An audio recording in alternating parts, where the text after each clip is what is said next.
Thank you.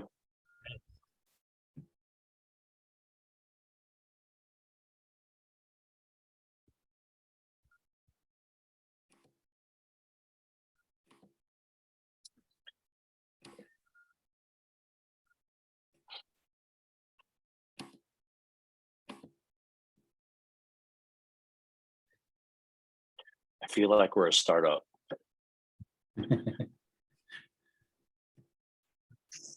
So they can put questions in the Q&A. Okay. So Steph, I would imagine one of the two of you will man the chat. Okay. Yeah, I can man it. All right.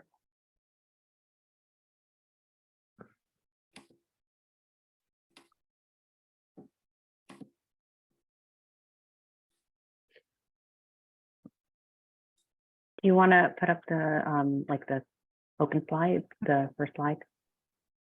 Actually, Dave's going to start off with his slides. Oh, okay. Okay, go for it. Yeah, I mean, if you want to put like just up the title slide. Yeah, Dave, go ahead. Do you want Whatever. me to do it now or? Let's see, hold on. Well, actually, let me just start with mine and then we'll go to yours. Okay.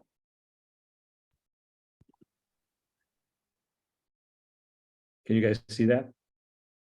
Okay.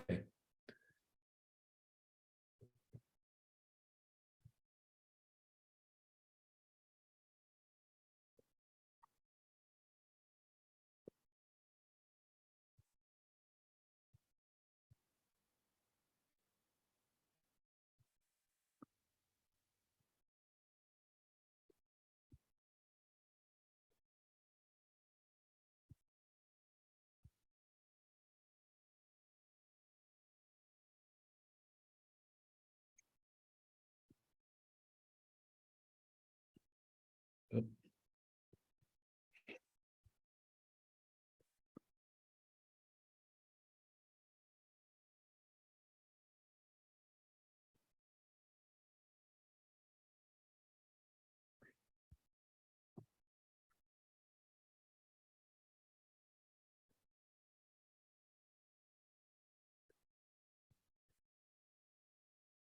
Maybe we'll just give it a few more minutes, Dave, a couple more minutes. Yeah, that'd be great.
Hey, Dave, you may want to, We have 27.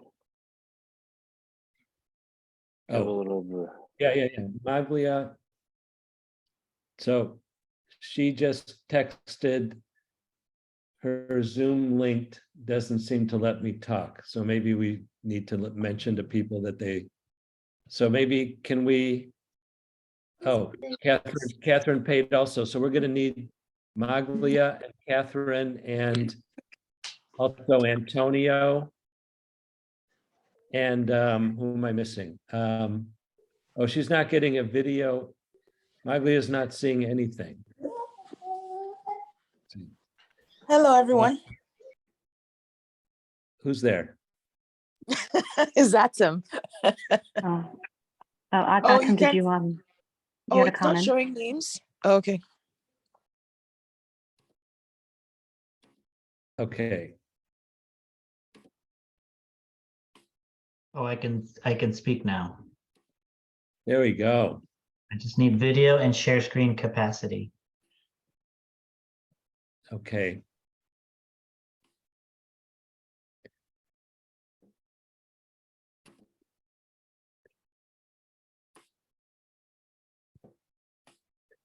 Do you have it, Antonio? Let me stop sharing for a second. Antonio, you want to? I might log out and log back in. I only have the option for audio. Why isn't my thing stopping sharing? And my Well, chat disabled You're, too. you're stopped. Am I, okay, I'm not sharing, Steph? No. Okay. Antonio? Still here, but only audio. If you want to log off and log back in, I did just change your access, so it should work. Oh, thank you. Sounds like a plan.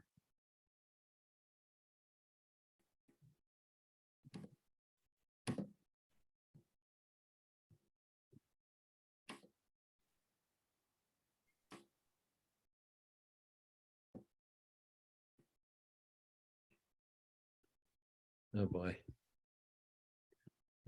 Wow.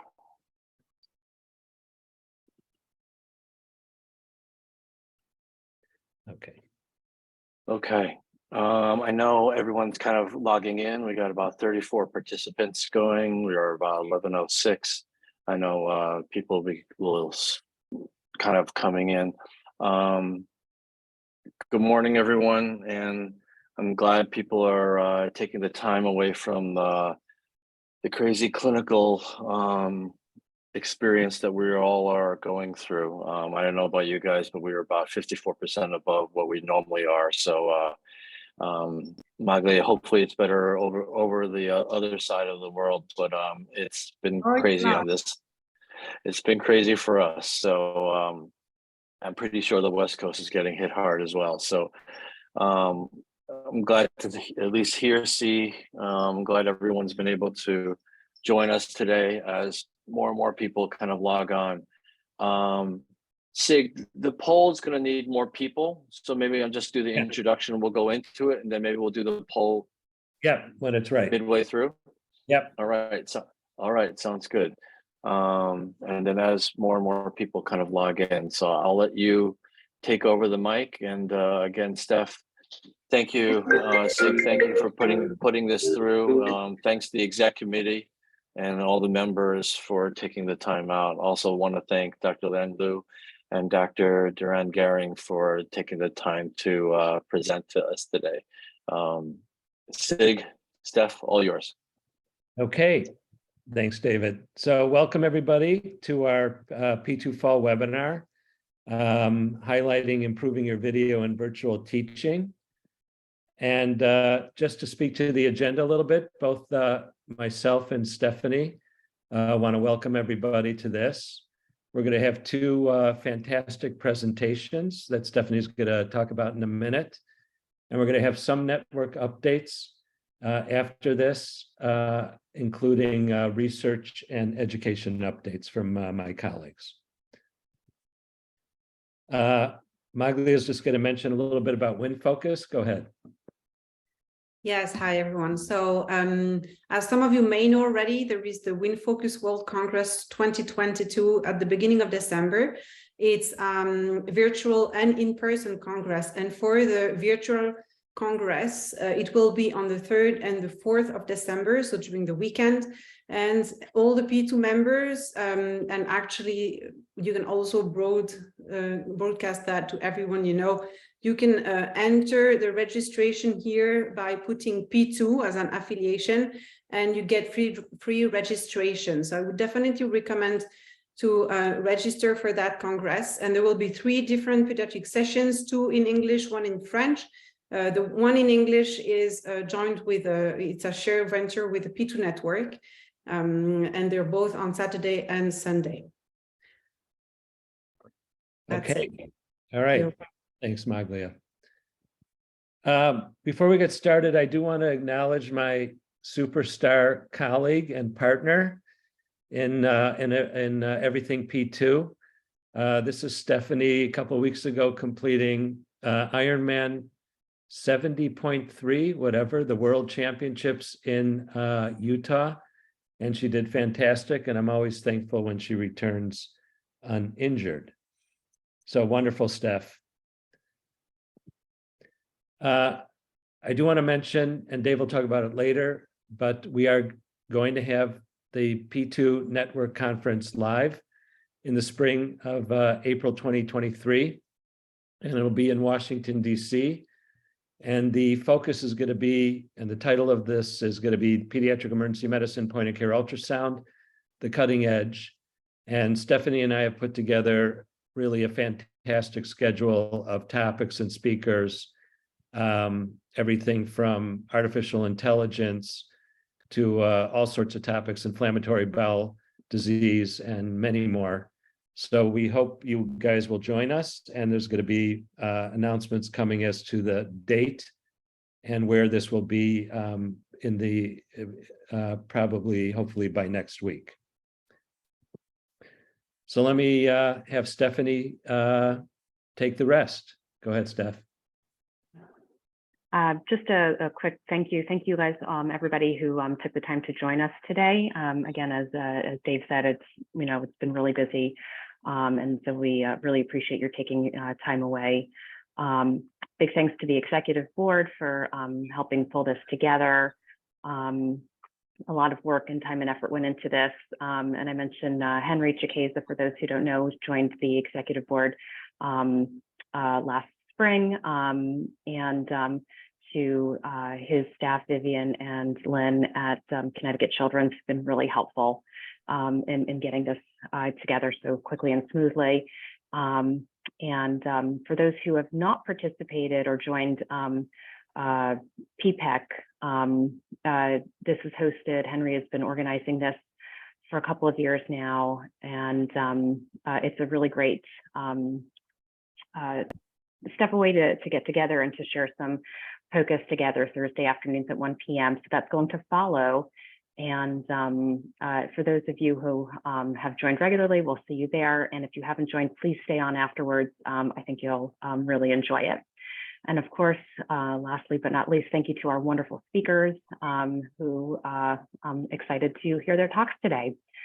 So I'm going to go ahead and introduce, so you want to go to the next slide? Yeah.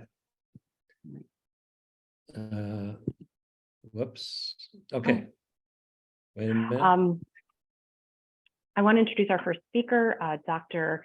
Emberlyn Liang Liu, who is one of my fabulous colleagues, and I'm really excited that she's here today. Dr. Liu completed her emergency medicine residency, training, and fellowship at the University of Texas Southwestern Parkland Health and Hospital System in Dallas, Texas. She is fellowship trained in emergency disaster and global health, as well as emergency ultrasound. She is an assistant professor in the Department of Emergency Medicine at Emory University, where she serves as the director of graduate medical education ultrasound. Her interests include ultrasound education, educational innovations, and the development of emergency medicine worldwide. Her presentations are flawless, creative. Dr. Liu started one of the, not to surpass Henry, but one of the first collabs when the pandemic started, has been, I think, very innovation in gamification. And I'm very excited to have her today. Dr. Liu, the floor is yours. Thank you, Stephanie, and thank you to the entire P2 Exec Committee. It's my honor to be speaking to you guys. Man, Stephanie has set the bar high, so let's get started. Oops, sorry. There we go. All right.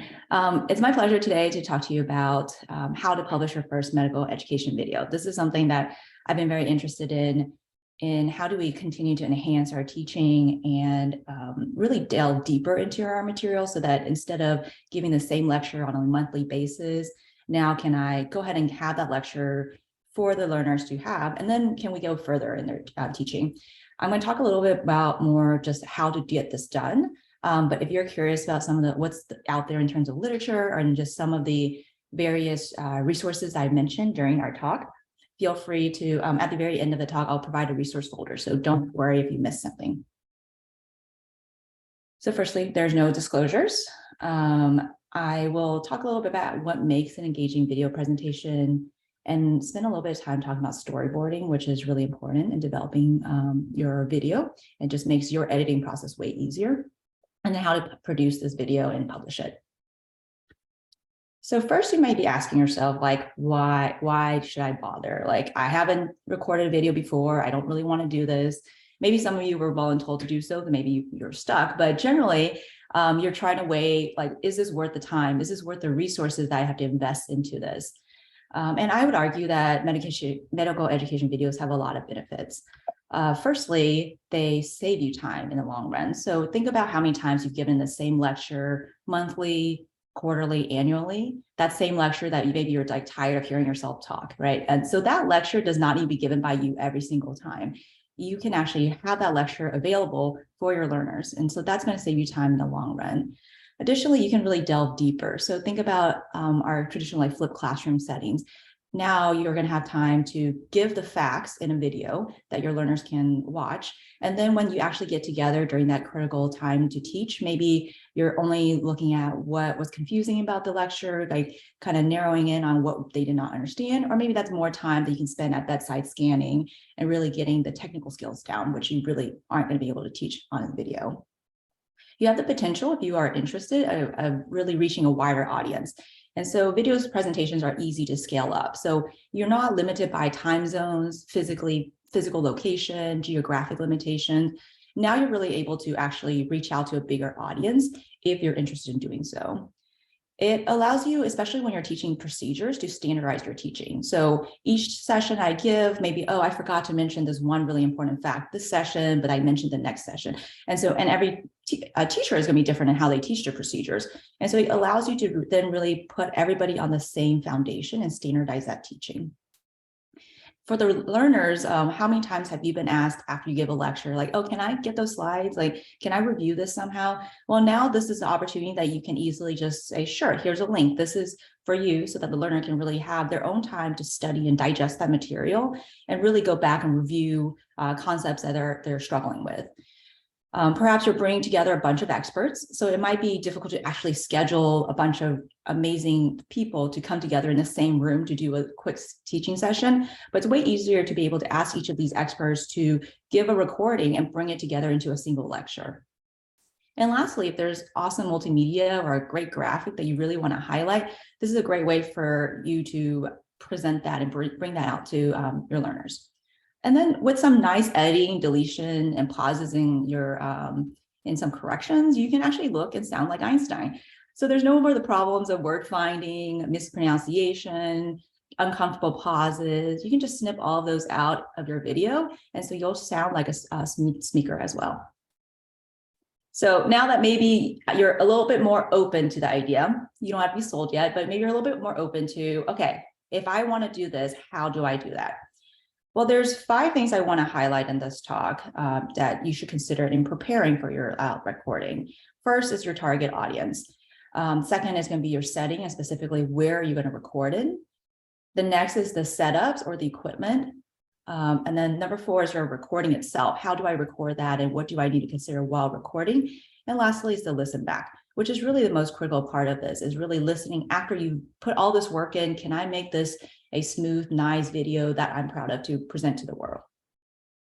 So first, the target audience. Much like in a webinar, when you have a video out there, you lose that interactivity a little bit, right? So you're no longer seeing your audience, understanding that, okay, the learners are a little confused about this point. Let me highlight that point further, or, oh, they already know this, let me move forward. And so think a little bit about what is the purpose of your video. Because you won't have that feedback, you're going to have to do that work up front. So pilot this with like learners. So maybe you're going to have talk to your residents, talk to your faculty about what it is that they're looking for in this talk.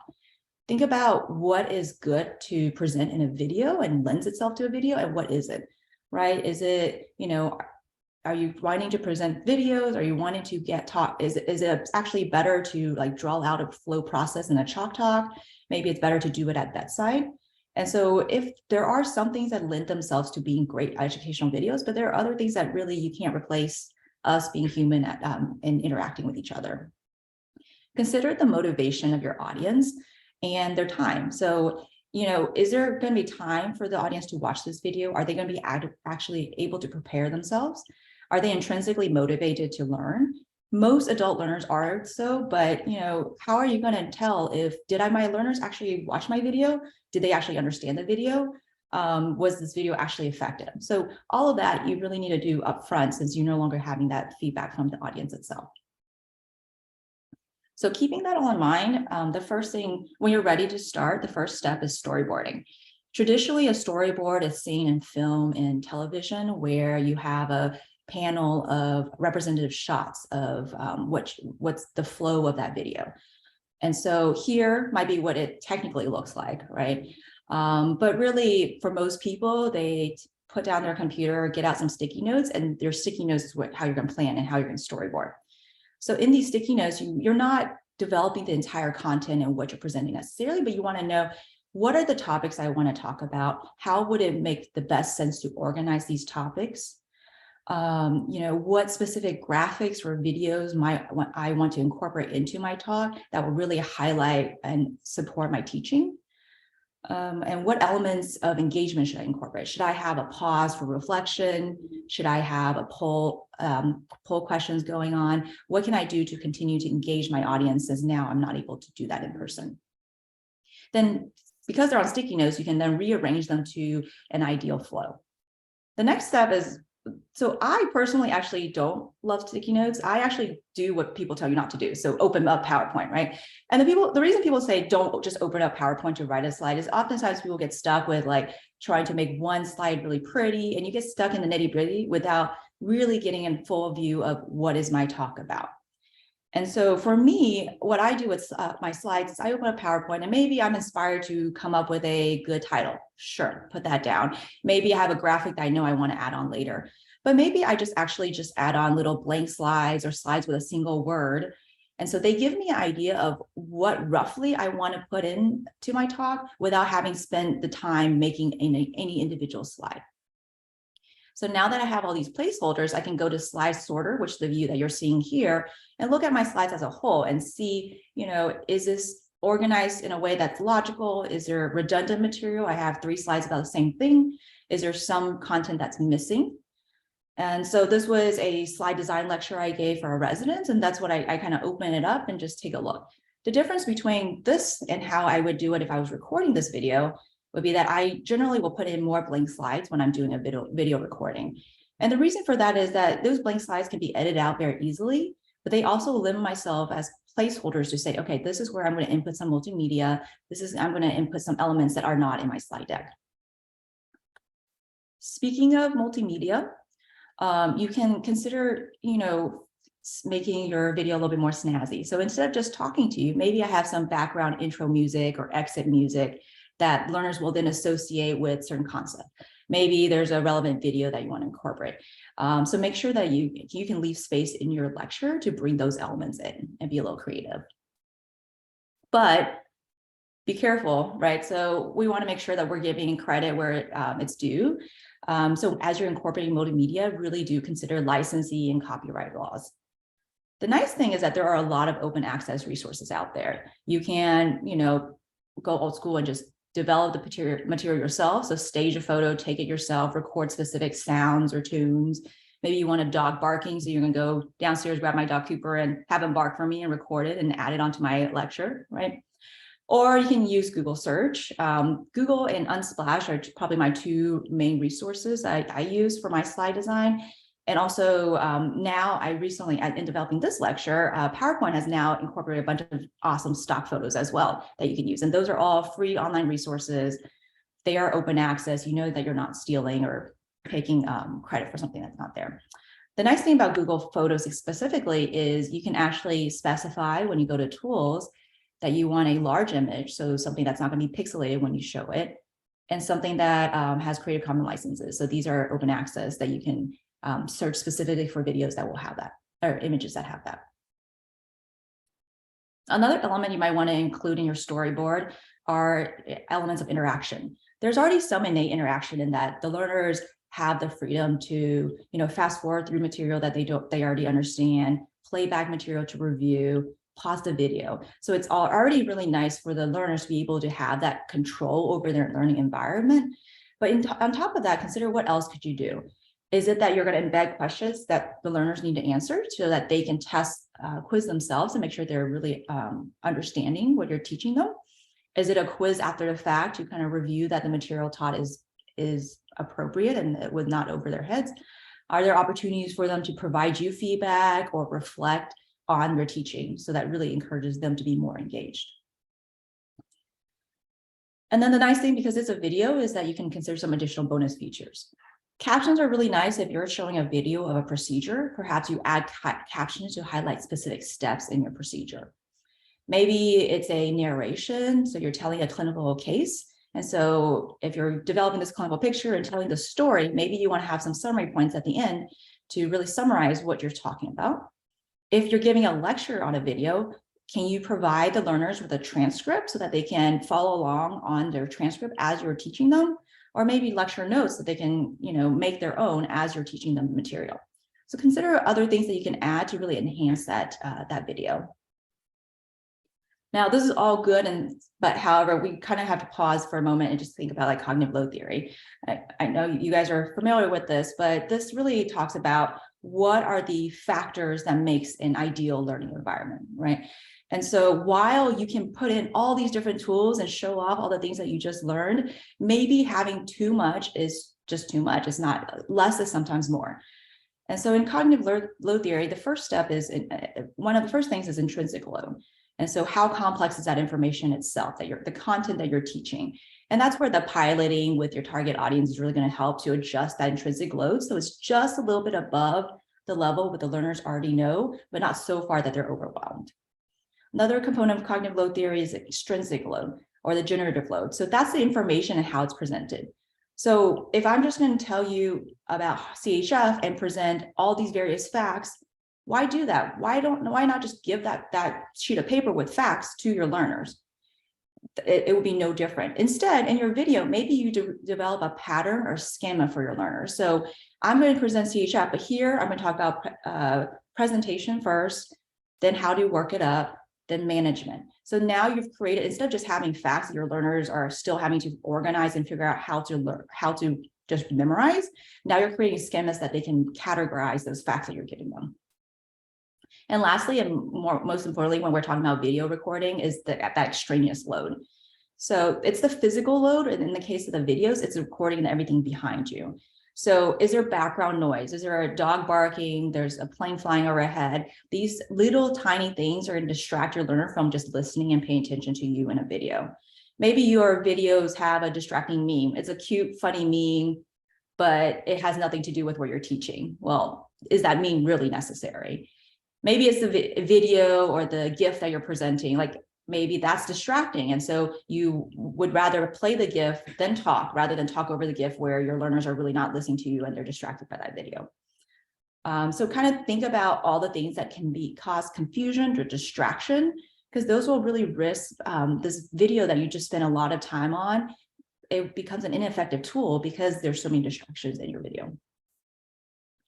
The second consideration is the setting, the recording setting. So if you're going to appear on screen, make sure that your camera is at eye level. So maybe you put some books underneath your computer or whatever it needs to be, so you're actually at eye level with the learners. And critically evaluate what's behind you on the screen. Is there something back here that they're going to be watching, like your cat's walking around in the background? Maybe there's a shadow in the background that they're getting distracted by. Do you need to put a backdrop back there so that they're not so distracted? And then consider lighting. Is it super dark in your room and you just don't appear well on the camera? These are some examples of setups that different people have. So this is an individual who has a camera at eye level. There's lighting to show that there's appropriate lighting, and they actually have a separate computer with their presenter notes or something like that. You definitely do not need to be this fancy, right? But just kind of giving you an idea of things to consider. And as we talk about that, then you might wonder, like, well, is there any literature or anything to support, like, should I have my face in the video or should I not? And the reality is there's no real agreement regarding this, whether the instructor should be in that educational video or not. What seems to be more common practice is that the lecturer will appear at the beginning of the video.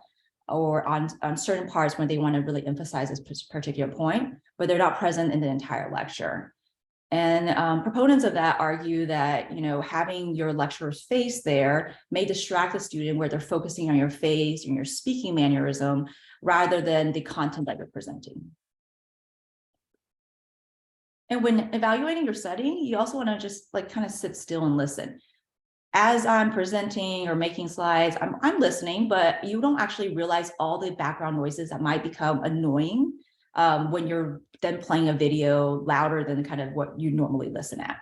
And so maybe you're sitting next to an AC vent and you're actually hearing the humming or buzzing.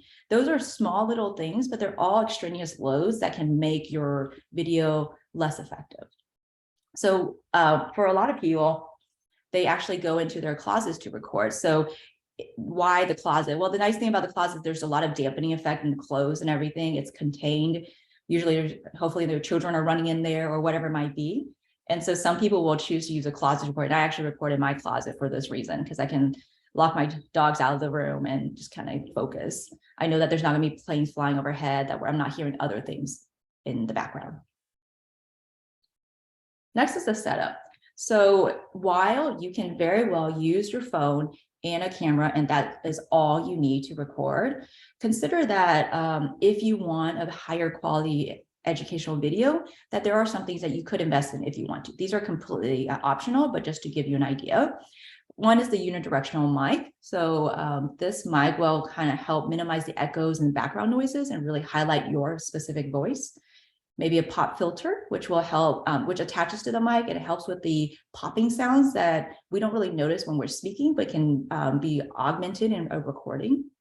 Maybe it's dampening, so maybe you have absorptive surfaces around to reduce your echo in your room. Headphones, so that during your editing process, you can really focus on the sound quality of your recording. And finally, ring lights or other ways to improve your lighting. All right, number 4 is the recording itself. So now you're ready, you have all the things set up and you're ready to record. What should I do next? First, develop a script. Even if you're somebody who's very natural in speaking and you don't need notes to give your presentation, it's helpful to develop that script, because unlike teaching, where if I'm talking and I stumble, I'm just going to continue talking and you're going to be able to follow me.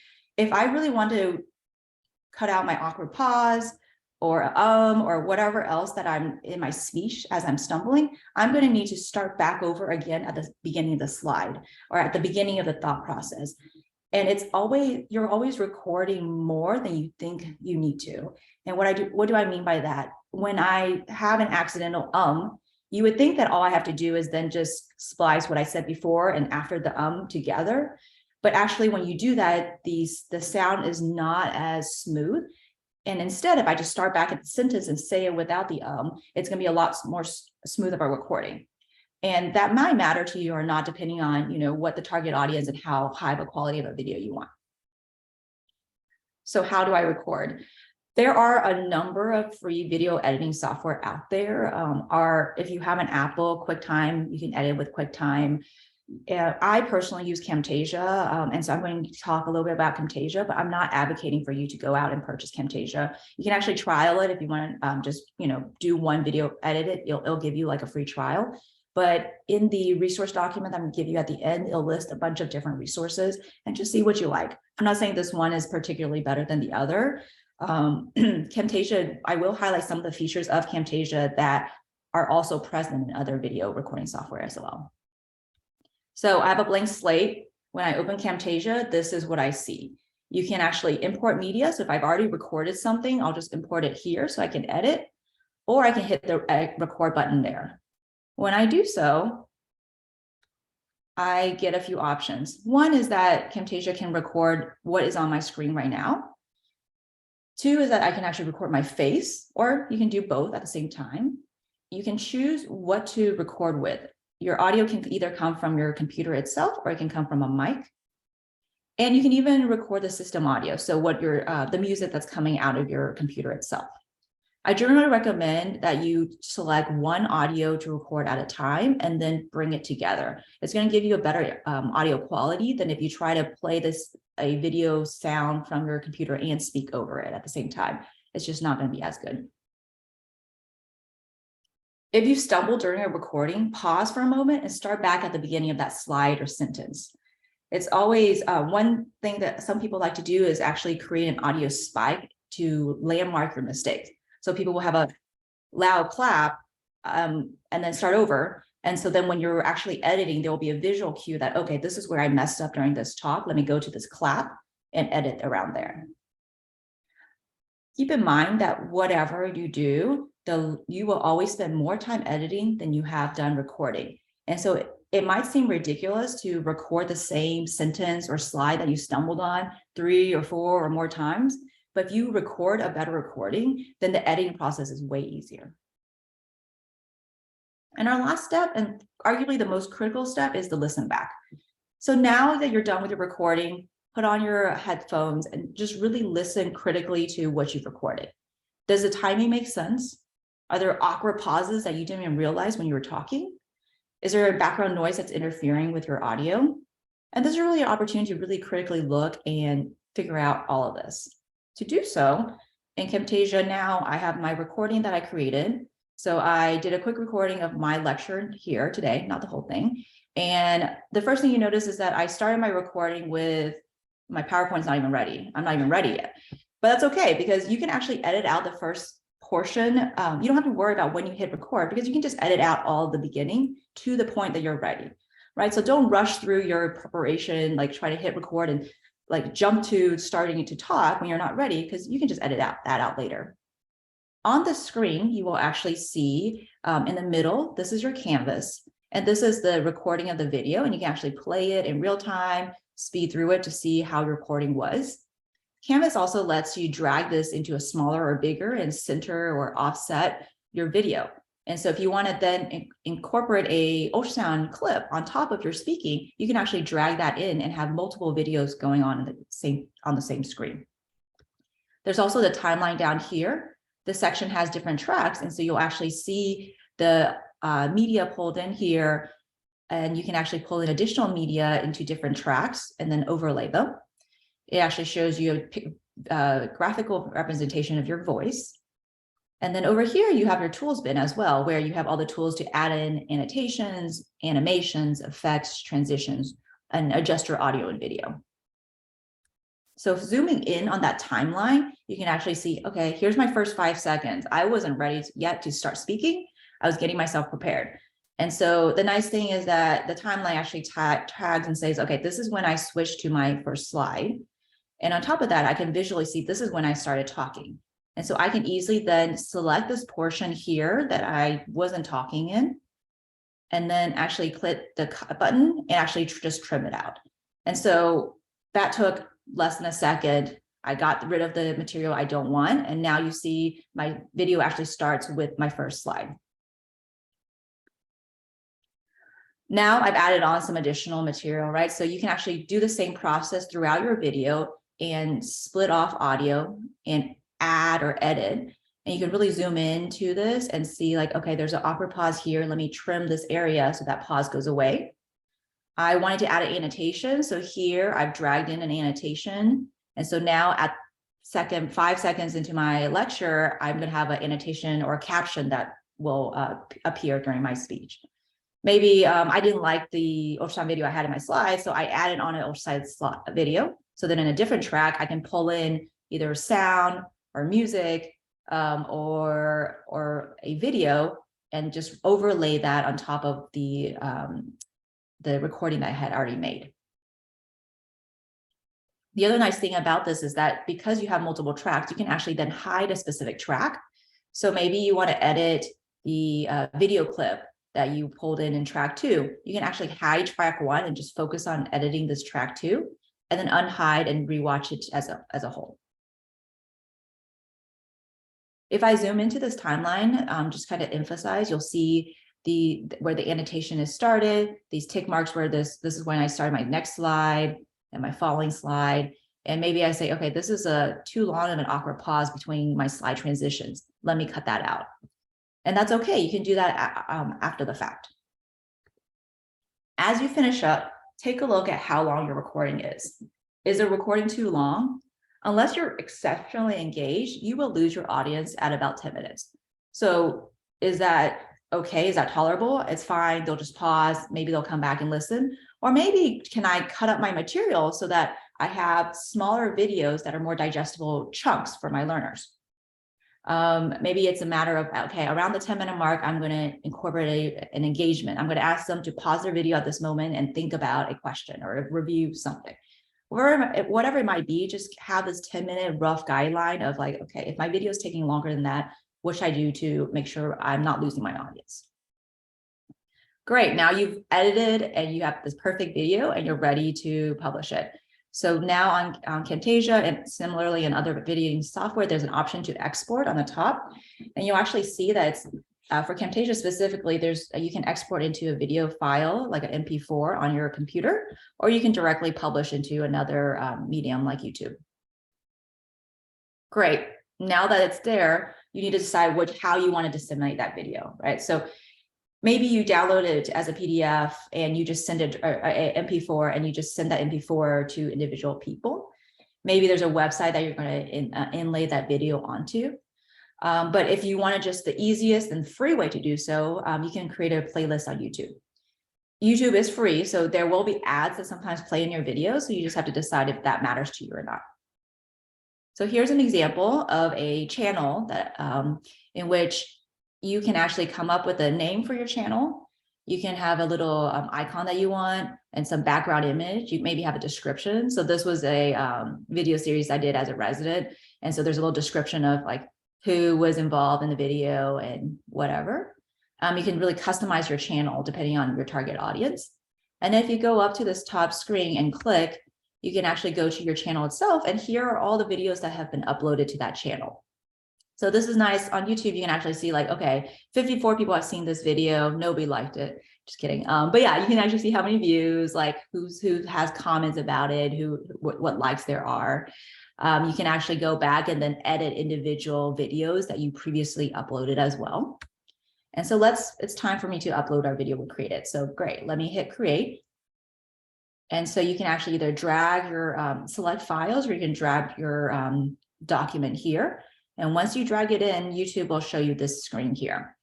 On this screen, you're going to want to put in some sort of title, maximum of 100 characters, some sort of description. For my purposes, I send my video specific to our learners. So in my description, I actually put in other FOMED resources or a link to a quiz so that that's all in the description. There's one location that they can go find that resource in. You also see here that there's an option to upload a thumbnail. So this is the first picture that shows up on your video before somebody hits play. And so oftentimes I'll upload my first slide as the thumbnail here so that it always shows up as the first slide when you hit play. YouTube will give you options for additional thumbnails as well if you want them. The issue is that you have to wait for the YouTube video to be uploaded and processed. And I oftentimes am not patient. So I just go ahead and put in my own thumbnail and upload it. There are a number of other elements that you can edit and adjust, but if you want to just be done there, you can go to visibility and decide how you publish. So first is you can actually just have it private. I have to individually share this video with each person I want to see the video. That might be what you want to do. You can leave it as unlisted where it's available for anybody who can see the video link. However, if I'm just quickly searching for a POCUS, I'm not going to find my video. Or public, where this will be searchable by everybody. So anybody that wants to look at an echo video will be able to find your echo video. The other option is to schedule it. And so maybe you want your learners not to have access to a specific video until a certain date, right? So then you can actually schedule this to a certain date and time so that it's only available once they hit that date. Once you hit schedule or okay, you'll now have a summary and you can actually go directly to this video link and see your publication online.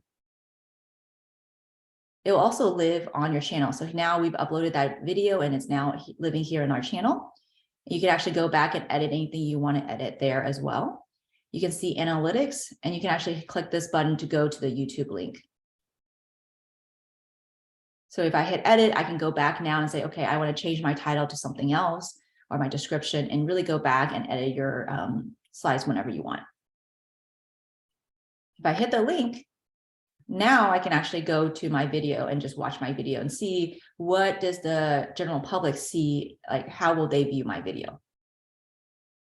The other thing I want to highlight on our channel is that you can actually select multiple or an individual video.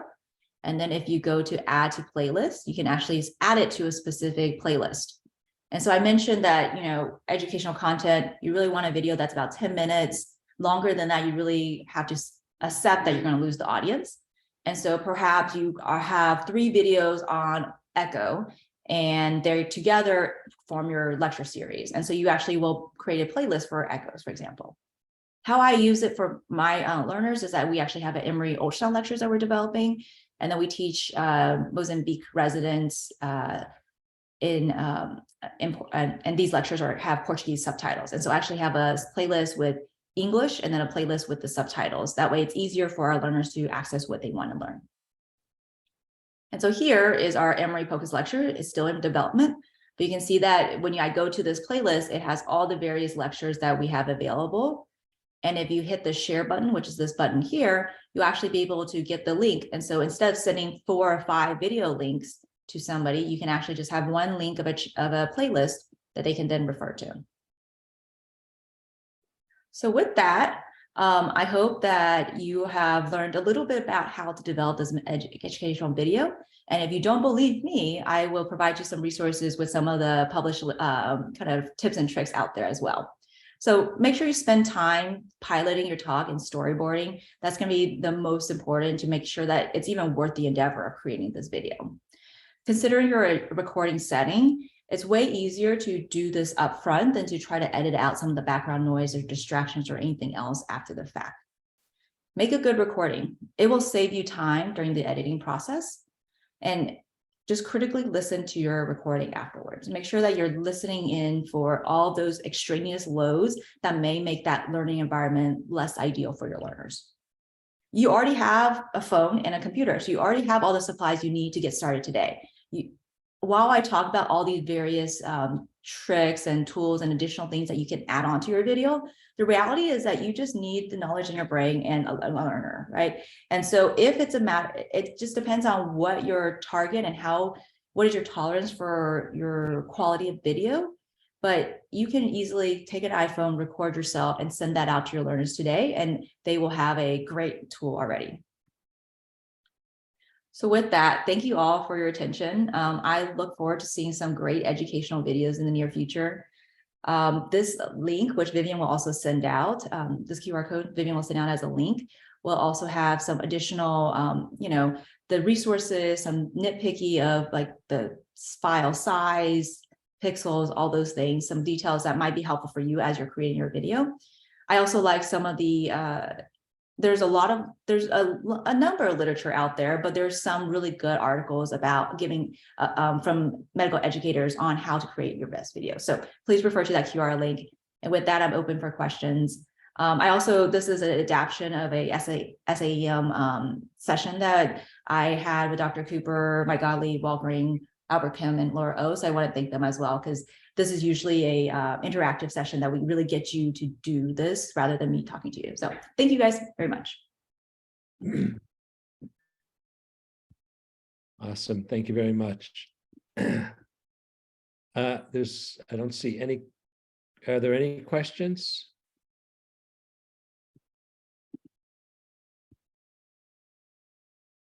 Okay. I actually do have one very quickly. I'm not sure where I'm called Antonio Rivera, but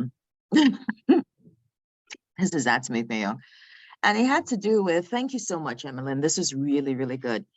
One of the things, how does this differ, or what advice would you give, not just for, because most of what you've talked about lectures, but if you're doing a podcast where you don't have the ability to do as much editing as you have mentioned in your video, what advice would you give in that setting? I think so for podcasts, while you don't have the visual, there's still a lot that you can do with the audio, right? So we talk about developing schemas. And so if there is, this is silly, but in my ultrasound DVT lecture, right, the saphenous vein, like my emphasis on the saphenous vein, there's a little sparkle like sound that comes on every time I talk about the saphenous. And so it's silly, but it's also now the learners are like, oh, I need to remember to include the staffness in my DBT evaluation, right? So you don't have to, the music that you play, the sound that you incorporate, and even just editing out like background noise and that extraneous load is still going to be helpful in a podcast setting.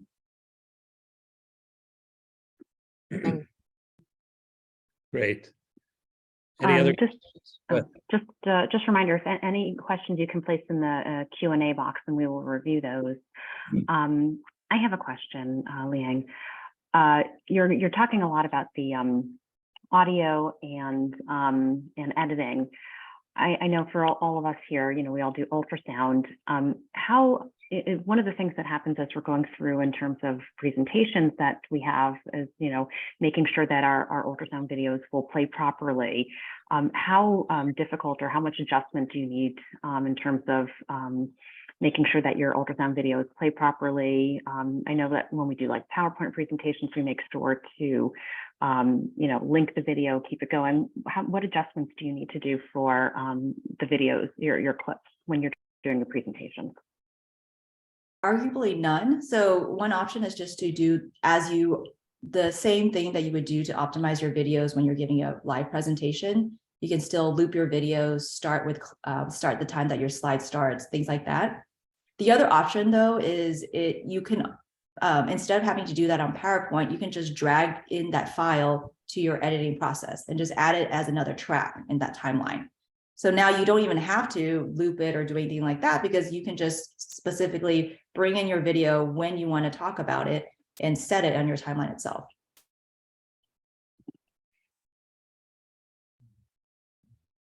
I'll definitely have to play with that. Yeah, I'm happy to kind of go through that with you, but it's actually, I find it easier. Like we start out doing video editing by just, here's my slides, here's my recording, and let's just edit out my sounds or whatever. But as you develop your timeline and really build on additional tracks, you can kind of layer in different elements. And sometimes it's easier to do that than to try to create it on PowerPoint itself.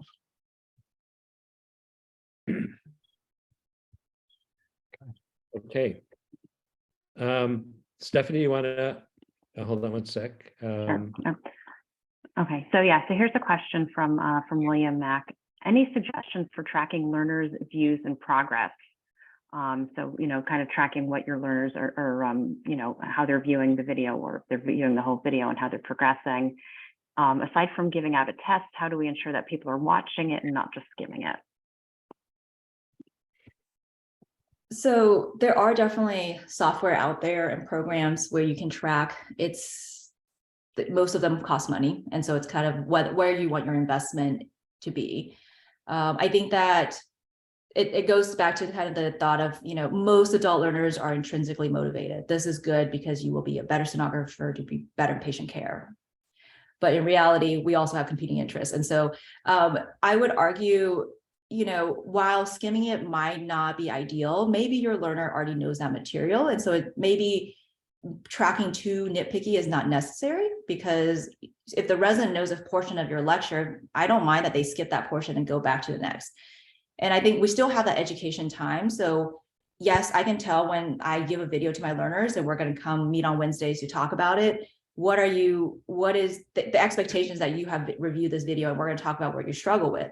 And so having that expectation and setting it up front means that then they are more pressured, like, oh, she's going to expect that I have reviewed this video. Let me make sure I review the video. And do I care that they skip the first 5 minutes of my video? Not necessarily, as long as they understand that material. Let's just take one more question.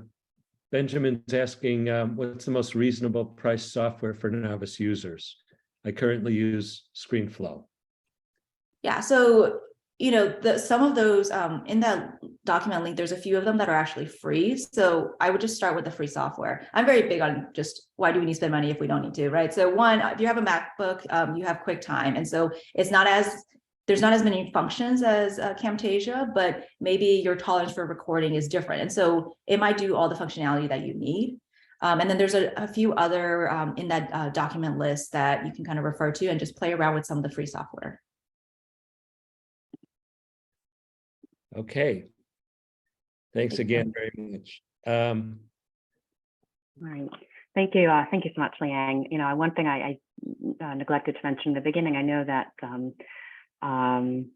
as we, you know, went virtual at the beginning of the pandemic, you know, we were using a lot of Zoom. And now that we're live, you know, it's nice to be getting back to presenting in person and live conferences, but we've created this, you know, increased virtual and media world. And so we are seeing people, as Liang mentioned, we're creating more video recordings and series, just like the P2Network is. So that's Antonio will tell us more a little about that later. And so it's really helpful to have these skills as we progress forward. And so I'm going to move on to our next speaker, which is Dr. Petra Duran-Gehring. And Dr. Duran-Gehring is an associate professor in the Department of Emergency Medicine at the University of Florida in Jacksonville, where she started the emergency ultrasound program in 2008 as the sole ultrasound faculty member, and since then has expanded the program to house an accredited advanced emergency medicine ultrasonography fellowship and won ultrasound program management awards from the ACEP Clinical Ultrasound Accreditation Program. She has lectured nationally and has a passion for medical education, as evidenced by numerous teaching awards, course directorships, and grant funding. She currently serves the ultrasound community as the SAEM Academy of Emergency Ultrasound Secretary, as a member of the SCUF Board of Directors, and has been speaking coach for SCUF national conferences. Her current research focuses on the utility of virtual ultrasound education for image acquisition. When not teaching ultrasound, she loves spending time outdoors and at the soccer field with her husband and 3 boys. And again, this lecture is going to, again, as we're again teaching more virtual, Dr. Lu mentioned teaching in Mozambique a lot. I know a lot of members are teaching other our other programs across the world. And we want to thank Dr. Duran-Gehring for conquering a hurricane to come present to us today.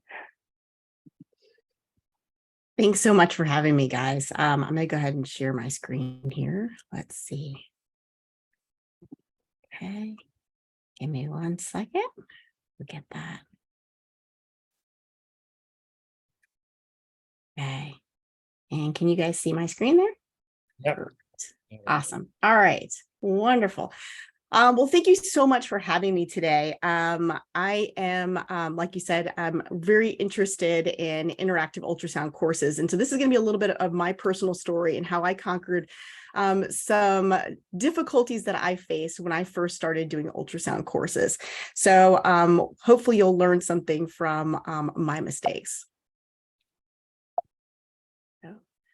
And let me just start out by saying I have no disclosures to make financially, but I will have plenty of disclosures to tell you about things that I did wrong. So hopefully you can learn from what I've done.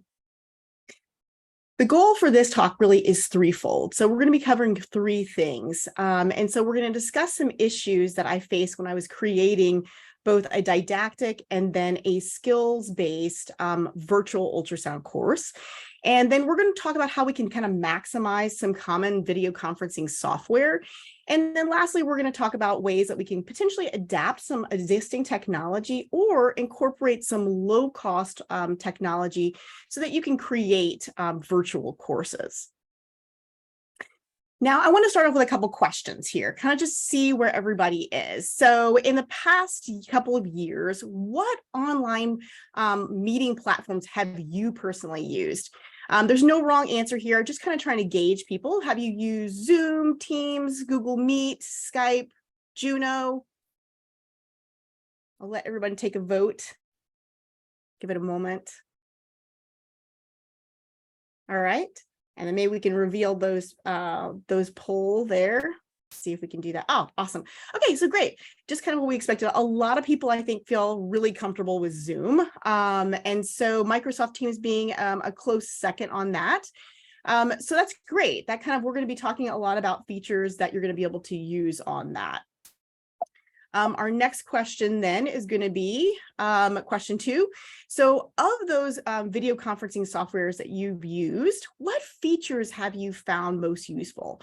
So have you been using screen sharing, maybe a virtual whiteboard, polls such as this, breakout room, emojis, hand gestures, all of those types of things, annotations, drawings? What have you been using? How have you been using those things?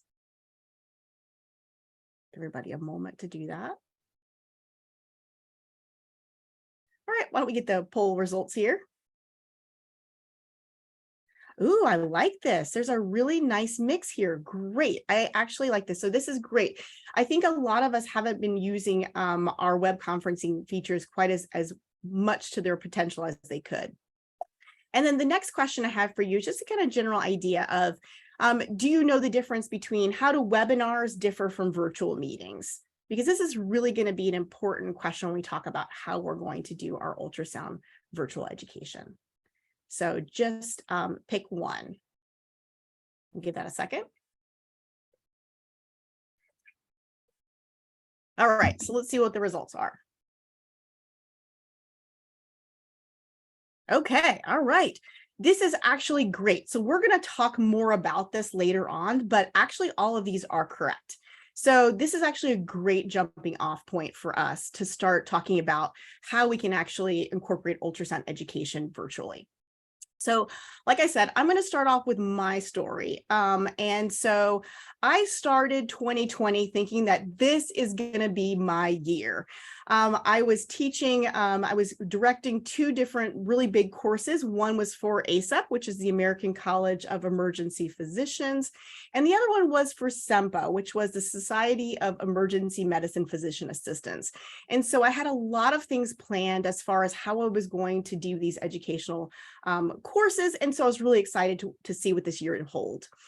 So if we fast forward to March of 2020, my team of ultrasound faculty and I were preparing to head to Chicago for SEMPA 360, which is their annual meeting for SEMPA, where we teach both basic and advanced hands-on ultrasound scan workshops. And so we were prepping to go to this. And then 2 days before the conference was to start, COVID happened and everything shut down. And so because we had such a short time period, there was no way for us to really come up with any contingency plan. And so the conference was simply canceled and we all went on lockdown. And so you know what happened next. Over the next several months, COVID raged across the country and we all settled into our new norm of PPE shortages, social distancing, mask mandates. And so as time went on, I started to become concerned, how am I going to get my ultrasound teaching in, not only for my residents, but nationally? And so it was a couple months into the pandemic when ACEP came back to us and said that they were actually going to be canceling the conference in person, and we would be going to this unconventional virtual realm.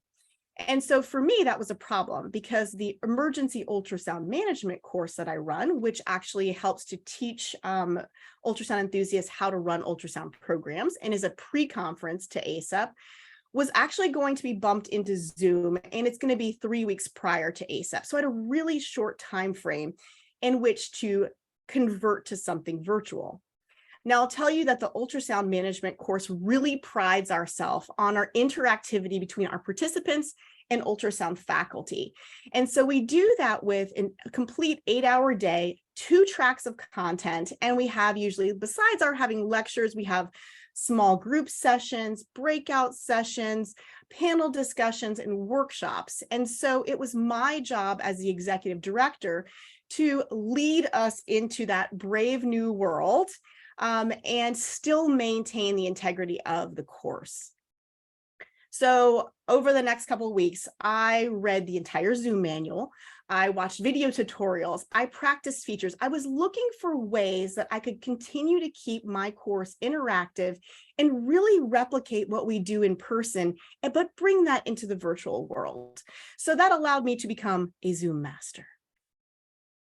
We then decided to go ahead and keep the 2 tracks of content. And so we had 2 tracks in the morning. We developed a set of breakout sessions at lunchtime.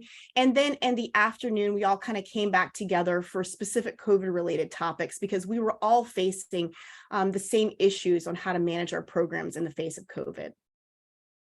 So to start things off, as we were waiting, we were trying to create this, feeling of anticipation. So we started the day with a kind of welcome as people were coming in, just as we would if they were coming into a lecture hall. So you can see I have a video playing, and we had this anticipatory music that we started to really kind of set the tone that this was going to be very similar to what we normally do, but just in a slightly different way. And so we also, of course, had all the rules of the road so that our participants would kind of know exactly what was expected. Now, I'll tell you, I was really concerned about internet connectivity.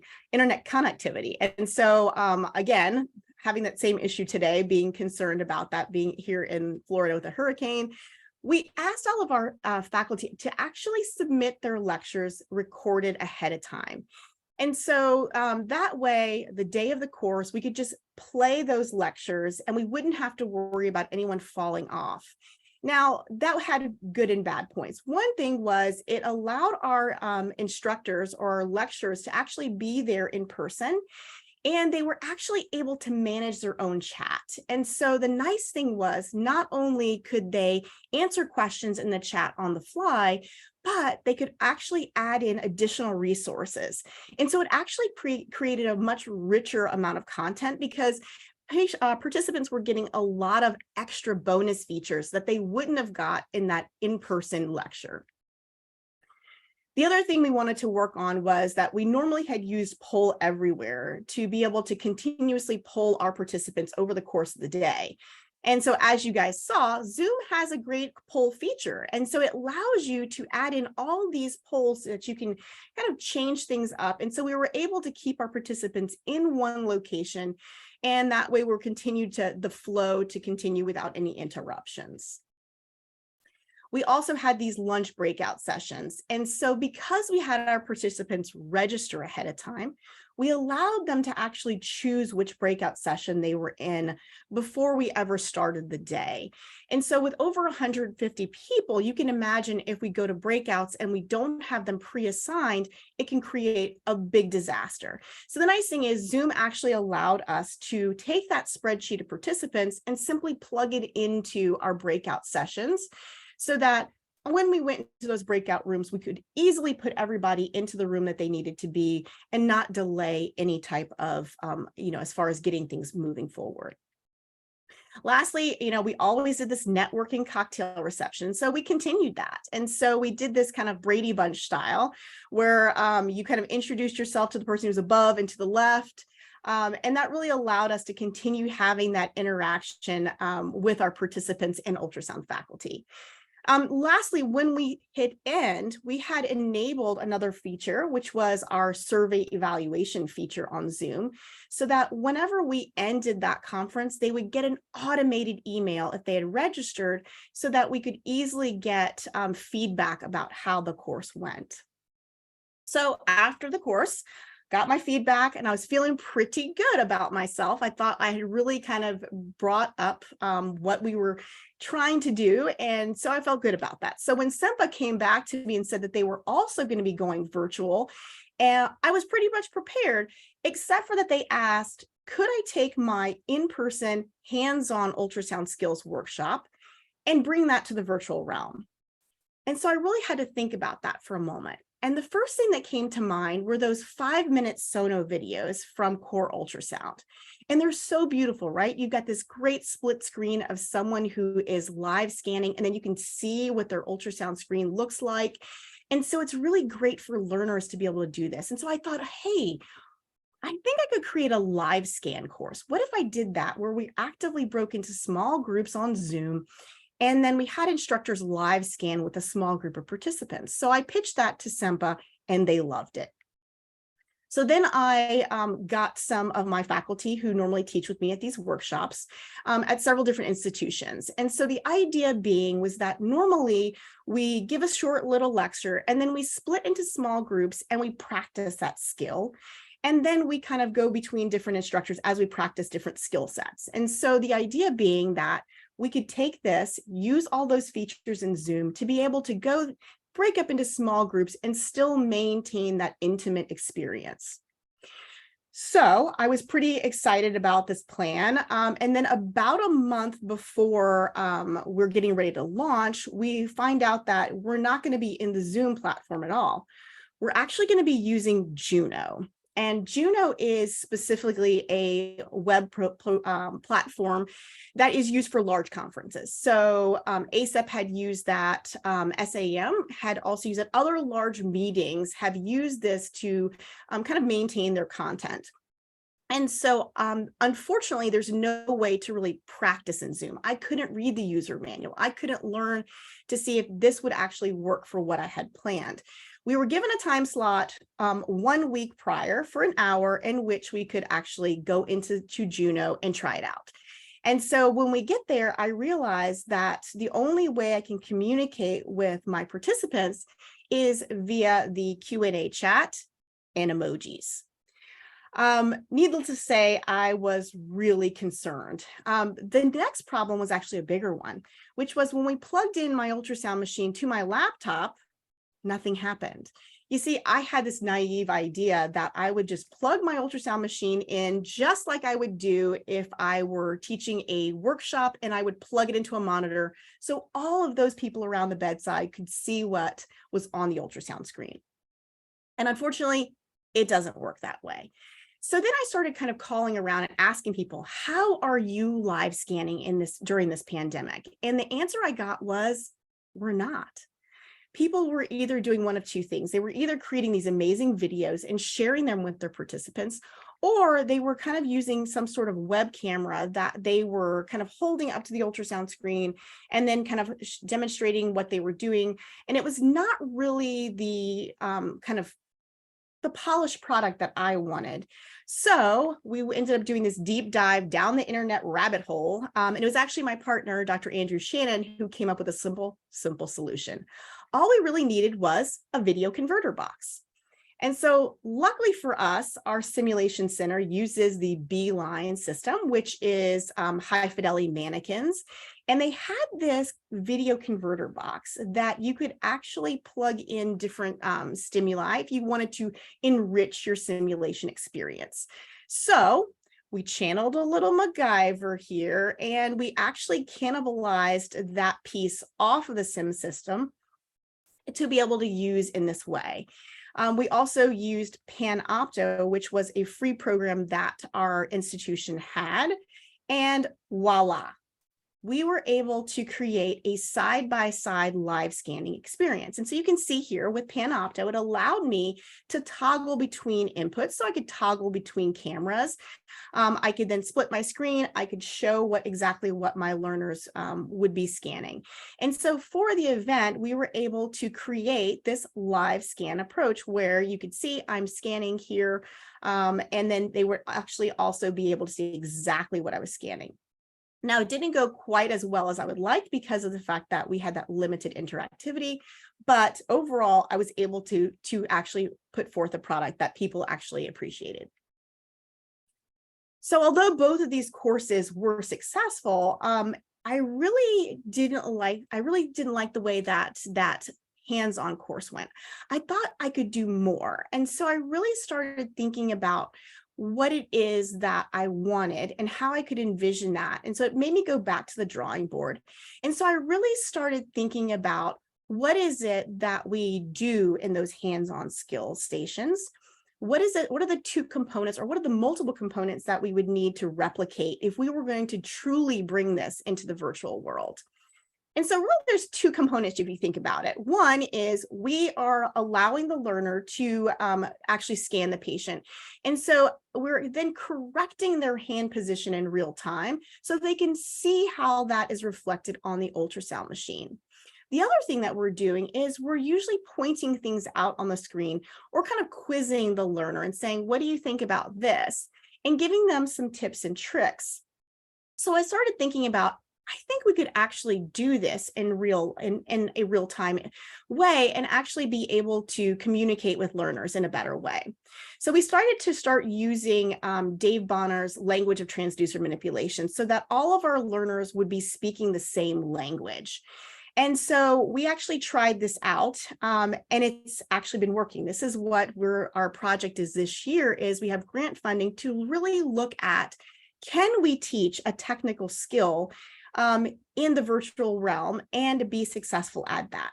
And so this is actually a picture of what our simulation setup is right now. And as you can see, we've got an ultrasound machine here.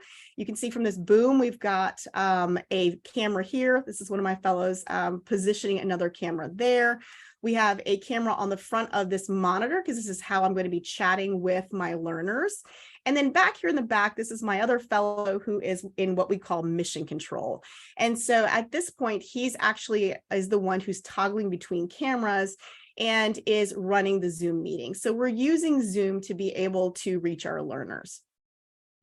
And so this is actually us getting ready to start a DVT scanning video. And so what we've been doing this year is we've actually divided our medical students into two groups.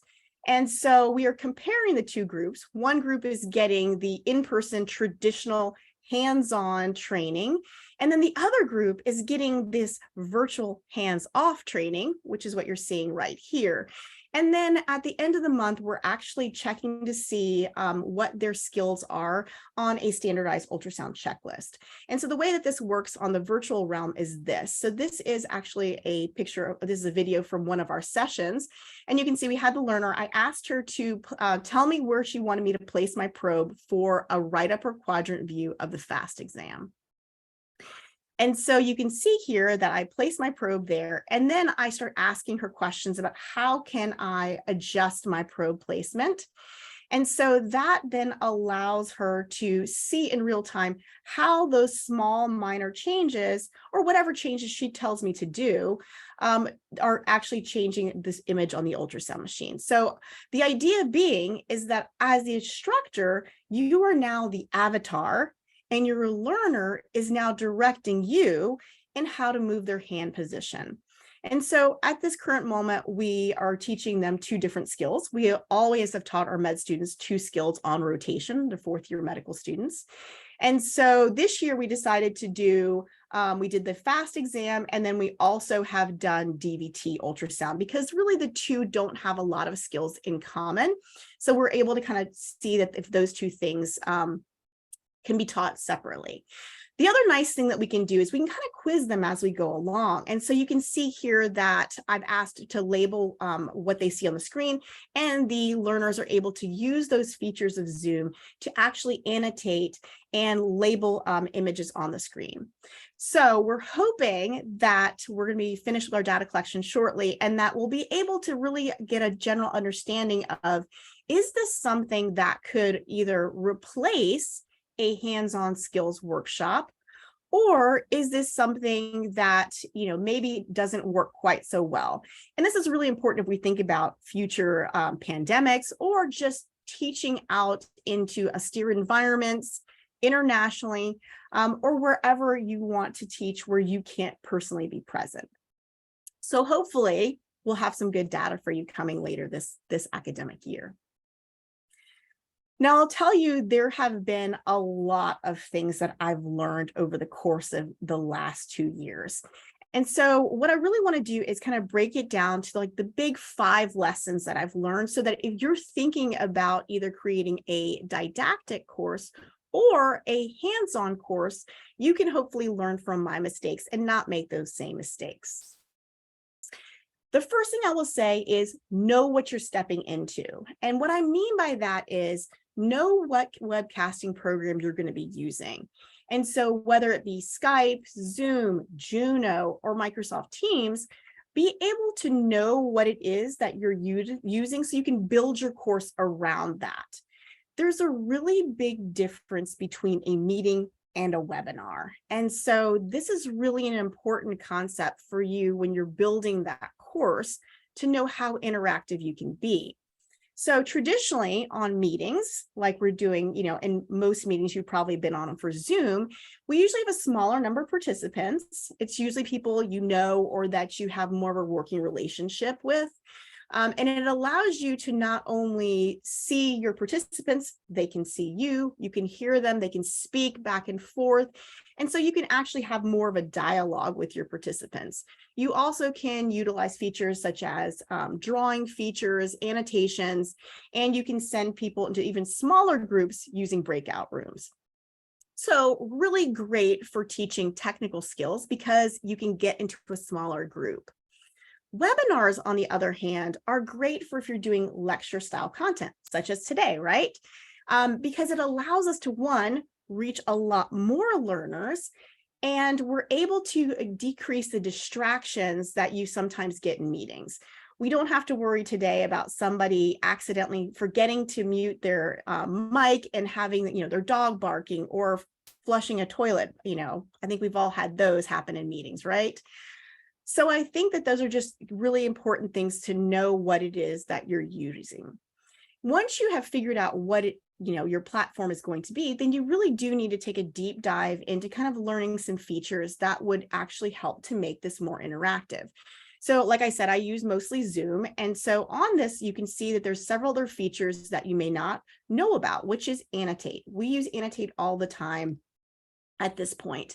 And the nice thing is I can use annotate and I can ask my learner, point to where you want me to place my probe for the right upper quadrant view.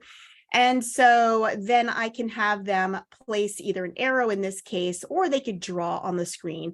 And the nice thing is that whenever they do that, it actually attaches their name to it. So whatever their screen name is. So usually at the beginning of the session, I will have the learners, put something on the screen so I can see who is actually logged in, and I can tell who has actually made what mark. And so that's great for if you're trying to find out, ask everybody to circle where you think the right upper quadrant probe should be placed. And then you can see if somebody's off place, then you know what learner you need to target.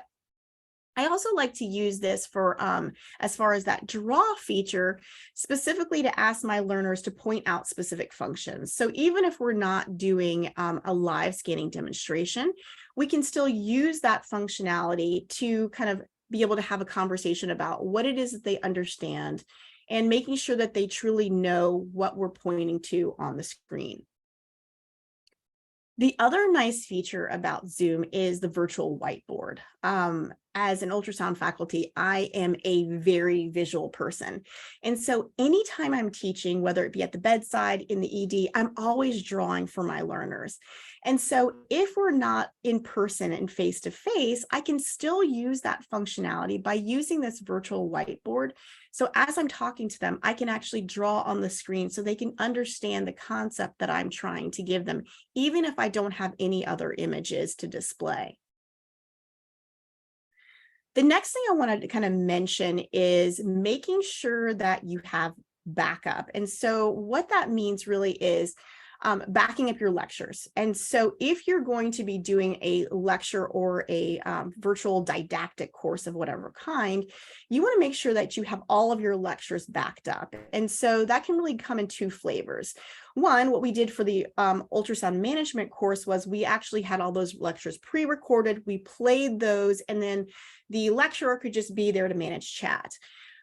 Earlier this year, I was one of the course directors for the board review class for the advanced ultrasound boards that were coming up. And so we also asked all of our faculty to pre-record their lectures, but we allowed them to lecture live during the conference. And so we used those backup lectures just in case someone's internet went down, which happened twice.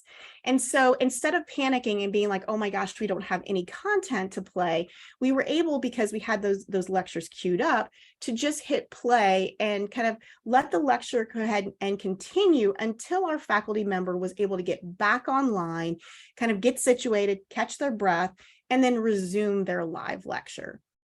And so that was a really great way for us to be able to have a little bit of insurance if we were concerned about internet connectivity.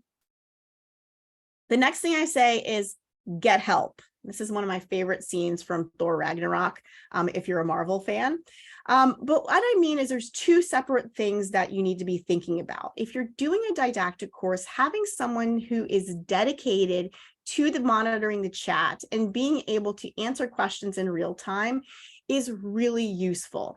And so for that board review class, not only did we have those lectures, videos queued up, is that we also had all the slides available, because sometimes people would ask questions that were easy to answer just based off of the slides that our lecturer had just actually clicked through.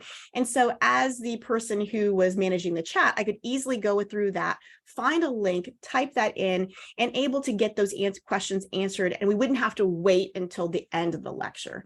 So having someone who is dedicated to that was really, really useful.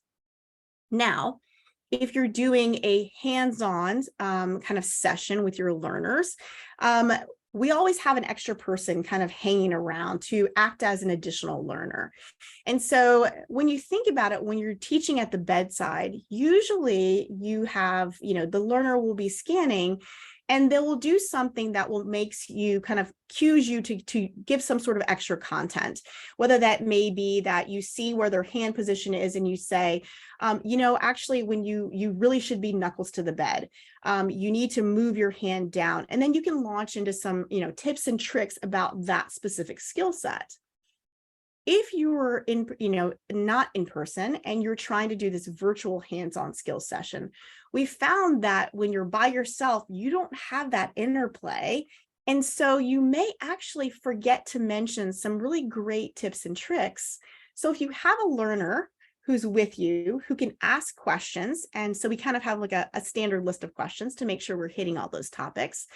And they can say, Dr. Duran, I'm really having difficulty with that left upper quadrant. Do you have any tips?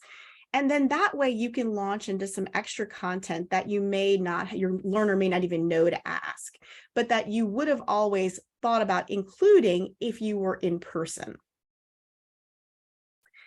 The next thing I want to talk about is the technical components of actually how to create these courses. And really, I think the big thing here is, and Leanne did a great job of kind of talking about the setup. If you're doing educational video recording, it's very similar if you're doing a didactic course. But when you're doing an in-person hands-on course, there's a bunch of different components that you need to make sure that you have as well. One is that video converter box. Now, if you were lucky enough to have a simulation center that has the Beeline system or a video converter system, you may not have to worry about this. So if you, though, wanted to buy this particular video converter box, this is the Epifen Video. And so this usually retails, if you were to buy it, somewhere between $600 and $800 if you're getting the higher quality one.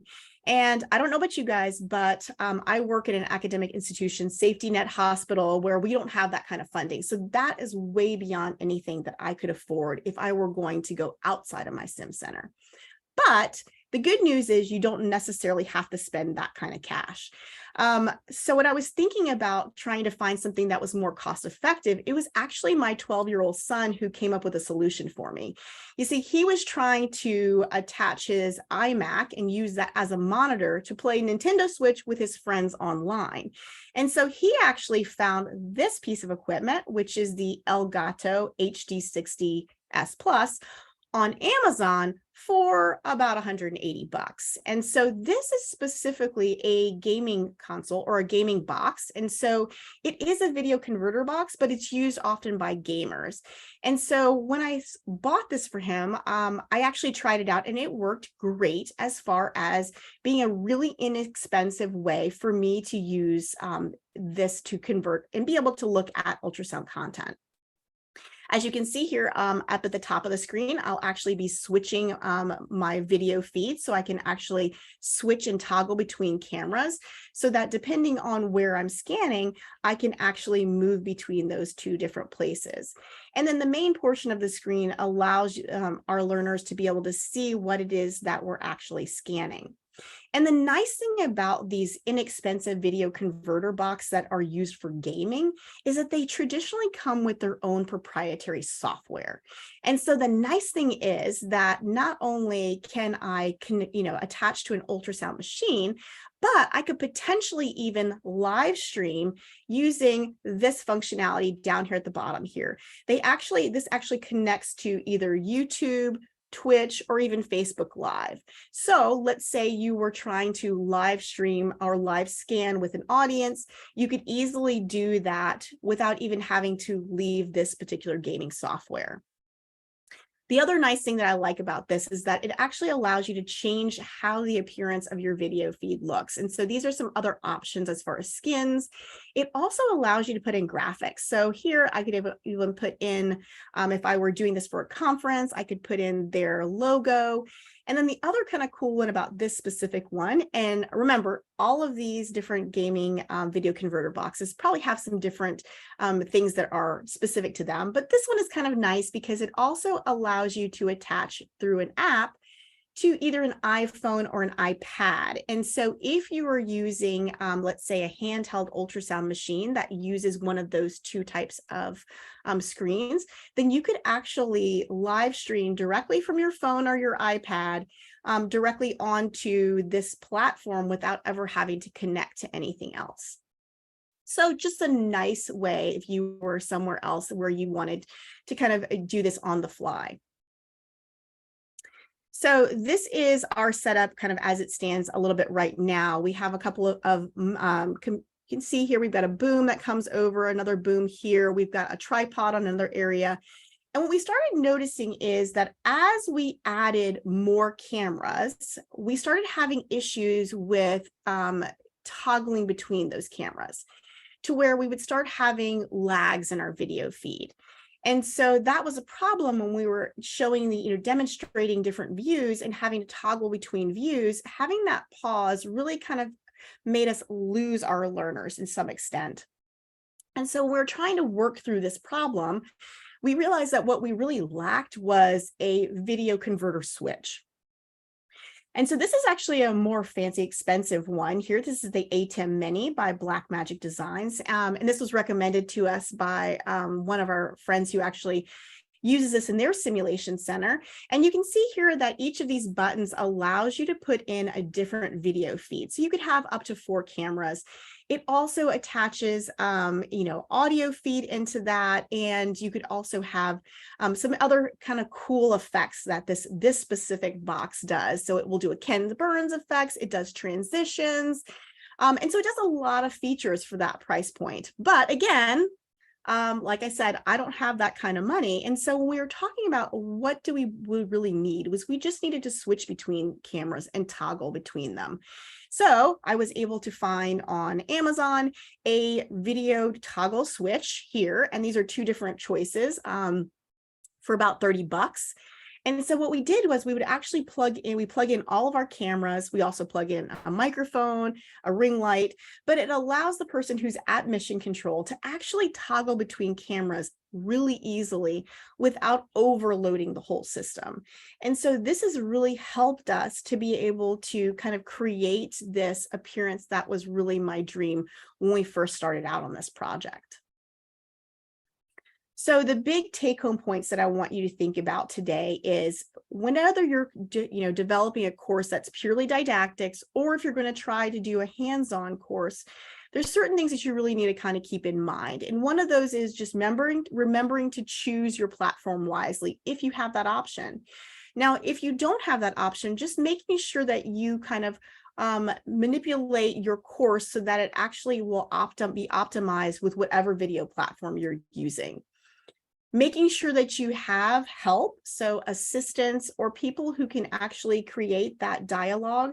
So if you were doing it, if you had to use a webinar platform, having a second instructor next to you who you can have a conversation with would actually be more engaging with your learners than just sitting and listening to you speak alone. The other thing is repurposing what you have. And if you don't have those specific things that you would need, then you want to think outside the box and use things that you can get very inexpensively, such as the video gaming console. So I will tell you that the last 2 years have really been a whirlwind. And although I think I've face these challenges as far as how to manipulate and work through the fact that we can't always be in person. I think that I've learned a lot in this time, and hopefully that you've learned from some of my mistakes and from what I have learned. And I hope that you'll think about the fact that next time that you are forced or kind of thrown into the mix and have to create something, necessity is often the mother of invention, but MacGyver is sometimes the father. Thank you.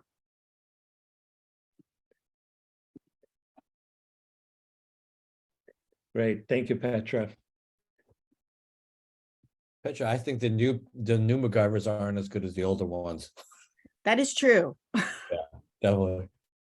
Petra, I have a quick question. Have you used this for like international health or, global health type stuff?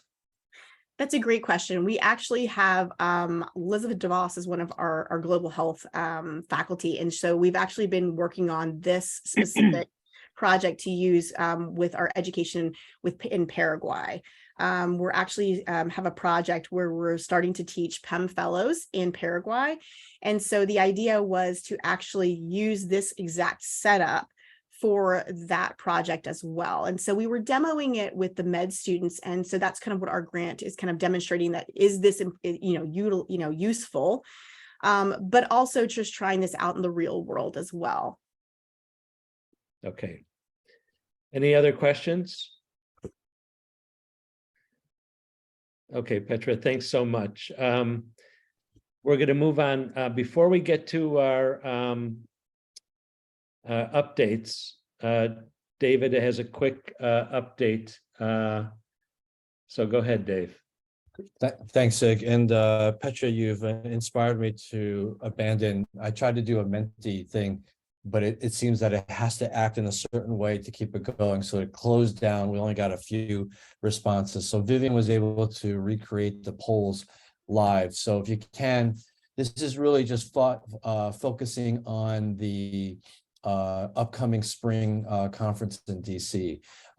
We are waiting to hear from PAS regarding hosting versus not hosting and kind of looking at the financials. So I wanted to get a sense of the group that's on the audience right now, just to see, were you planning on attending and registering for PAS in DC? And if not, and a lot of, depending on where P2 is associated with, myself included, sometimes we'll just fly in and just be able to see friends and colleagues and then fly out and not really go to the meeting at large. But would that, if P2 was associated with PAS and requirement of registration, would that be prohibitive of you joining P2? So if you can answer those two questions, that'll help the exec committee kind of make a more informative decision on what we need to do moving forward. So if you can just spend a few minutes before we go on the updates and just get that'd be fantastic. Vivian, thanks for putting that together for me. And Petra and Leon, thanks for very, very, if you guys had any workshops and doing that stuff, I'm in, just because I feel like, and I agree with some of them, that sometimes the technology of putting movies and everything together kind of gets a little overwhelming. But I think if you walk people through it doing once, I think it's not as I think anxiety laden or not so tough to overcome. So if you ever do that, I'm in. But if everyone please could do those poll questions, and that would be great. And then Sig, up back to you. Okay, let's just give it a few seconds here for people to fill out. And just one interruption while we're waiting for Dr. Duran. Just one question that came in. For virtual learning, how is the process that you've put together, how is that different from using the butterfly video? It's a great question. I think the main thing for us is that we actually kind of have cameras positioned throughout, like kind of around the bedside. And so it allows us, it's very similar. I think that we kind of came up with this because we don't have butterfly at our institution. Like I said, I work at a county hospital. What we lack in funds, we make up for in creativity. And so all of the things that we have, we kind of repurpose from things that we either own or that we were able to get at low cost. And so just trying to create something that was non-proprietary and that we could actually use in other types of institutions. We've actually had our oromaxillofacial surgeons were wanting to use our setup for a very similar conference that they've been trying to manage with doing procedures virtually. And so having the ability to kind of look at that procedure or any technical procedure from multiple angles and being able to interact with the learners so that they kind of drive your hand position is something that I think is really useful. And I will say that, you know, a shout out to Liang, and that she actually was part of the ADAPT, which is a paper that came out talking about the distance learning program. So I was part of that group as well, where we actually had, during the pandemic, we had kind of a shared burden of giving lectures to residents. And there was about, I think, 16, Liang could probably correct me, the 16 institutions who were involved in this. And so we all took turns kind of lecturing, but they gave us 2 butterflies to use and kind of send home with our learners to allow them to kind of scan on their own. And so that was useful to an extent, but I think the real problem here is being able to correct their hand positioning in real time. And I think that is what we tried to do different with my current setup, is that we are actually trying to be able to work on that technical skill, which is something that it's really difficult to do from a distance. And so I think that, you know, any of these type of, you know, Lumify has the same thing where you have like a camera on with your ultrasound probe. But I think that the point that we were trying to make on our study is that we wanted it to be something where you didn't have to have the proprietary ultrasound machine to be able to still teach learners. So that if I wanted to, let's say we were going to the moon next week, and let's say, and I wanted to teach them how to do ultrasound and they don't have a probe up there, I can then walk them through so that when they come back and we hand them a probe, they might actually be able to pick it up and have a reasonable understanding of that technical skill of hand positioning. If that answers the question. I think so. Thank you. Okay, Catherine. Research, You want me to do the Focus Atlas first? whatever you want to do. Okay, perfect. Let me just share my screen. Okay, so I am presenting for Mike Macias, who couldn't be here, but we are, the P2Network is collaborating with the POCUS Atlas to create the POCUS Atlas Junior, which is really exciting. So many of you probably know because you do use POCUS Atlas, but it's a free open, to move the screen somehow. There we go. It's a free open access POCUS image atlas. It was started in 2016. It uses crowdsourcing to just build an image atlas from all of us and everyone in the community. And they have a huge adult atlas already. They have over 30,000 views per month. And the images can easily be viewed on the desktop or on mobile to use for teaching, and you can download them all for presentations, which is awesome. They've done a few other projects, including the Nerve Block Atlas, the Evidence Atlas app, COVID Atlas, the Image Review video series, and the POCUS Atlas app as well for your phone. And they've gotten to tons and tons of views, which is awesome. So the big thing in their next step that they want to do is create this POCUS Atlas Junior, so we can get all of our PEDS images on there as well. So this will be kind of the first ever free open access PEDS POCUS Atlas that everyone can use for education. This just to meet the team. There's a lot of us, you'll see a lot of familiar faces kind of working to create this POCUS Atlas Junior as well. So we have this, you know, as you would guess, really large image needs list of PEDS images, you know, and yes, probably some are very similar adults like gallstones, but the goal is to kind of get like pediatric specific images that everyone can use as well. And there are, you know, of course, lots of PEDS specific pathology as well. So just to help with the contributions, you guys probably saw this in the newsletter, but Mike has offered to kind of donate some swag if people are willing to submit images. So he kind of call it the Sono Ninja. So a little mention on the website, Sono File, you'll get a mug, and then Sono Jedi. If you could do greater than 25 clips, you'll get a t-shirt, and they're actually really soft, comfortable, nice t-shirts. So it's really easy to submit submit. So you guys can just go to the website and then you'll upload the clip, you'll put your email address in, put what category it is, and put a little caption. And then he has kind of a team that will work on making it into more of a GIF format and uploading it to their website. So, just again, a shout out. We would love to continue to grow this free to everyone. So please, if you guys could submit some images, because I know you guys will have them. So if you could submit them, that'd be awesome. Great. All right. And then you want me to do research updates, correct, Sig? Awesome. Sounds good. Beginning. So it's just some research updates from, I am the research chair, but exciting news is that Sam Lamb is going to help join me as the research co-chair. Many of you guys probably know him. I actually took over for him as the research chair, but he actually is currently the associate ultrasound director at Colorado Children's. So he just started there maybe a month or two ago. And he, as you guys know, is trained in emergency medicine, then peds emergency, and then ultrasound as well. Just some big shout outs. I think, as you guys, many of you know, because you're authors on many of these papers, but we have been published a lot in the last year. So the P2 Network Advancing Emergency Care with Point of Care Ultrasound just gave some background on how we became the P2 Network. And then a large group of us did a project looking at kind of international research priorities. And again, many of you are probably involved in that, and that was published as well.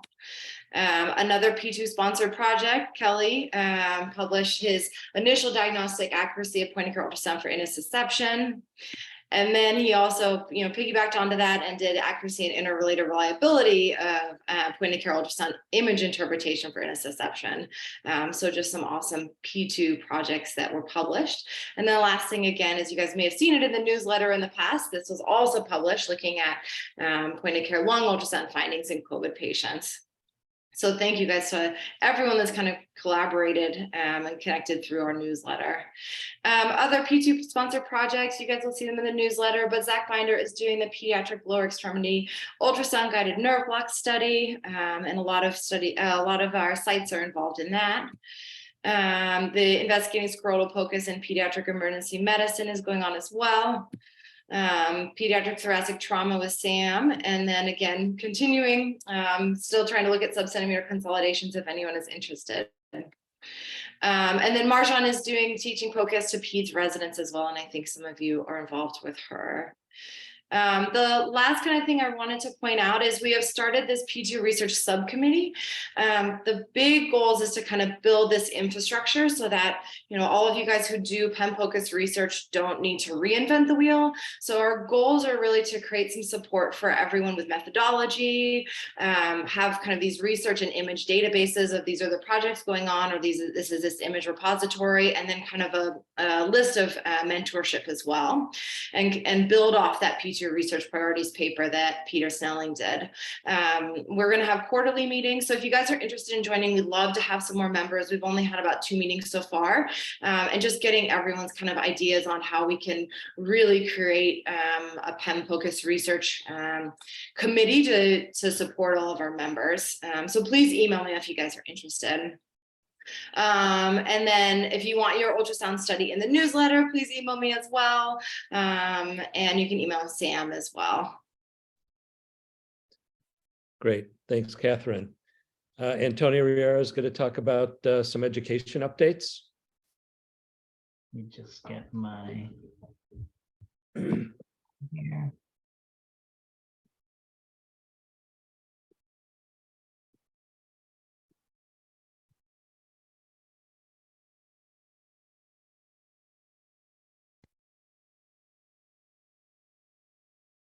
Few more clicks. Great. Don't go forward. So thanks, Sig. Thanks, Catherine, for that update. And definitely a heartfelt thank you to both Emberlyn and Patra for your passionate and dynamic presentations on ways for us to improve our virtual teaching skills, which dovetails nicely into some of the updates that we have to present.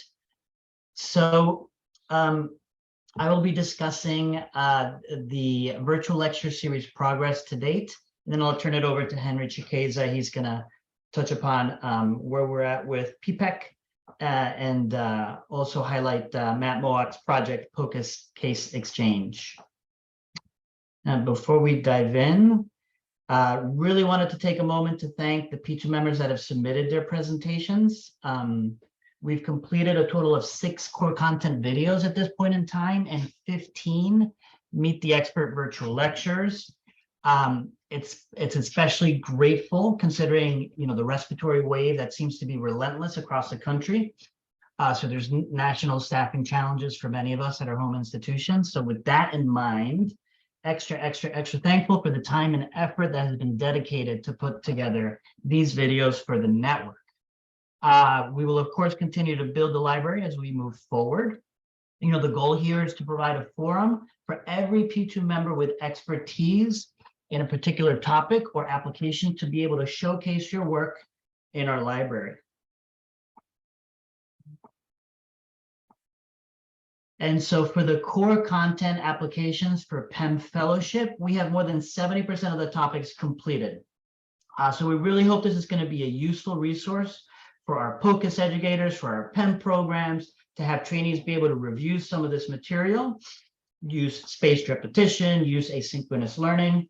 And then the goal for this series is to simplify that accessibility to high quality educational content for the most important applications we expect our trainees to learn, our trainees, students, and faculty, I would say as well.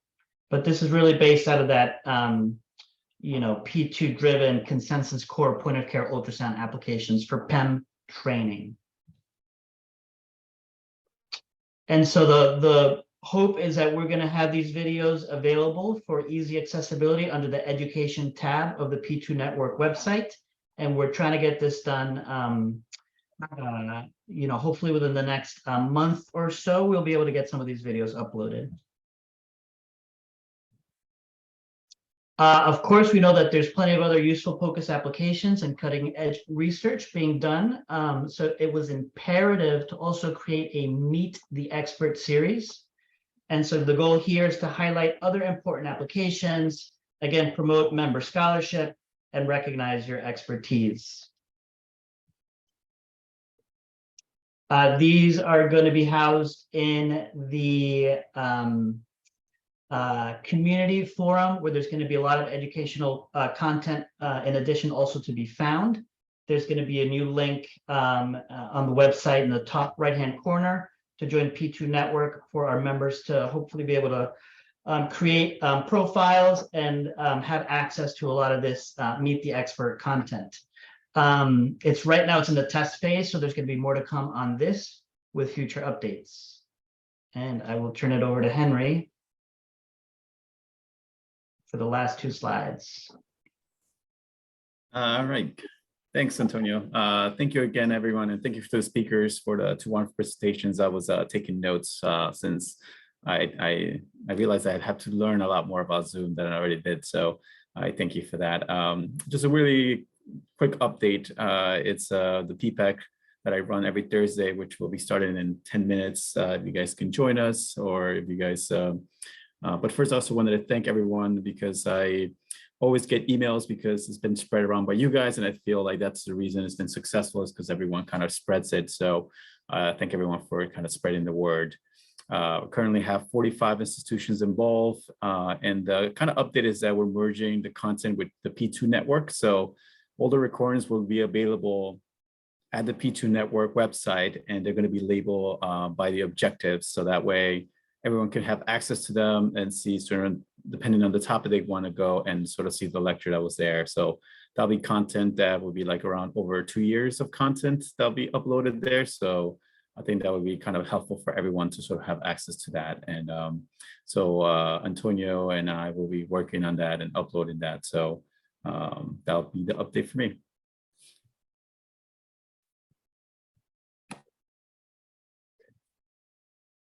Do you want to do this one too, Henry? Just a quick reminder for Matt Moax. So we want to do a POCUS case exchange, just as you can see there. So essentially just an area where we can sort of put down interesting cases, actually de-identify, obviously, and sort of that way we can have a sort of library of like cases that will accumulate into a library, so that way people can access it for lectures or kind of anything else for teaching wise. Currently, we're in the planning stages. Matt is in charge of this. Our next meeting, as placed there, was it's going to be November 17th from 9 to 10. The passcode is there and the meeting ID is there if you guys want to join us. We're in the planning stages, so any input will be really helpful sort of to make this sort of another great teaching resource.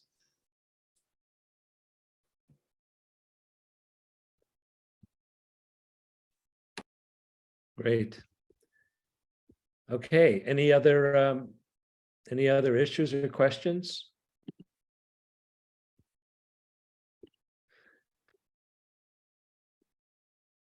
So I just want to thank everybody, particularly our two incredible speakers. I certainly have to rethink how I'm giving my talks after listening to both of you, or at least get my son to help me. Thanks again, everybody, from Stephanie and I, and this was terrific. And I think, how do you want to do this, Henry? Do you want to move into PPEC, or should we wait give 5 minutes and then you'll just move us all in? Yeah, we're going to be using the same link, so Rahul is already on. So all right. So yeah. So if we want to get started, that's kind of like, or we want to do it. So I feel like we probably get started that way. We don't have that many people. So all right. So we started a little early, but I think that's okay because everyone's already logged in. But this is going to be running into the PPEC portion. Today, I have the pleasure to introduce Dr. Shah, who was a fellow here and then went to Yale, and Antonio told him everything he could. And unfortunately, we were able to get him back to Connecticut Children's, and he's been a great addition to our faculty. And the fellows already commented how much they're learning from him. So he will be presented this week, and you can take it away, Rahul. Hi, thanks for that introduction, and thank you everybody involved in this for all the education you provided me, through our conferences, obviously in person, and everything else. I'm obviously very grateful. So I'm going to sort of talk through a few different cases as we typically do during our PPEC conferences. If there are questions that sort of come up, I guess there'll be a way to sort of moderate that through like the panelist feature, but we'll sort of navigate that as it goes along. I'm just going to go ahead and get started, but let's see. So just as an agenda, I'm going to try spending about 40 minutes discussing cases, and then for about 20 minutes that remain, I'm going to walk us through about like 8 different vignettes, and they're essentially going to feature sort of a case presentation, some basic exam findings, vital signs, and then a clip or two of a POCUS clip, and a question to everybody on whether or not they would treat this patient for community-acquired pneumonia. You're not going to have all the information you'd probably want to have in making that question, in terms of answering that question, but I think it'll be a nice thought experiment, and it'd be great to see everyone's different perspective on how they would handle different situations. I know that on the agenda, the end time for this is at 2:30. I want to be obviously respectful of people's times. Typically, PPAC runs until 2, and so I think we could either end at 2 o'clock, or if we want to extend things a little bit longer, I do have a discussion question that I would be interested in learning more about from everybody here on this call, since we have such a wealth of knowledge here. And largely that's given the heavy volumes that we've had and boarding issues that, we're not alone in terms of dealing with in our emergency department. One challenge that I run into is just optimizing scanning opportunities for our learners during this busy time. And I think, if there is a little bit of time at the end of this and people are willing, I think it'd be potentially a good opportunity to chat a bit through that. Some of the objectives I initially published or had initially sent off was to describe characteristics of a thoracic mass on ultrasound, to apply substernal cardiac views, and to list some ultrasound findings suggestive of bacterial pneumonia. Obviously, the folks in this phone call, the folks in this Zoom meeting are experts in this already, but I think at least some of the stuff might be helpful to just go over. I have no disclosures to state, except that this isn't a formal disclosure. I will say that some of the clips that I'm going to show are clips that I obtained after either a radiology performed ultrasound was performed or a patient came in with advanced imaging. And I want to be a good storyteller. And so, but I also don't want to mislead stories and indicate something happened when it didn't. And so I'm going to navigate that as carefully as I can. But certainly if there are questions about why a scan was performed or what prompted that, please let me know and I can sort of help clarify that as well. So case number one is we have a 10-month-old who came in with fever, vomiting, and diarrhea. She had been a transfer from an outside hospital, and this was a patient I think was my first week or two being an attending back up here at Connecticut Children's. And this patient had, been put into our major trauma or medical trauma room, not necessarily because the kid was thought to be super critically ill, but I think largely just due to spacing issues. And they had progressive symptoms over the last 3 to 4 days, and this waxing and waning belly pain. The patient had been seen in an outside hospital. They attempted to look for the appendix and they were unable to, and the patient was referred over here. The vital signs are as described. And so on this patient's exam, the baby was crying, she was fussy, but she was ultimately consolable.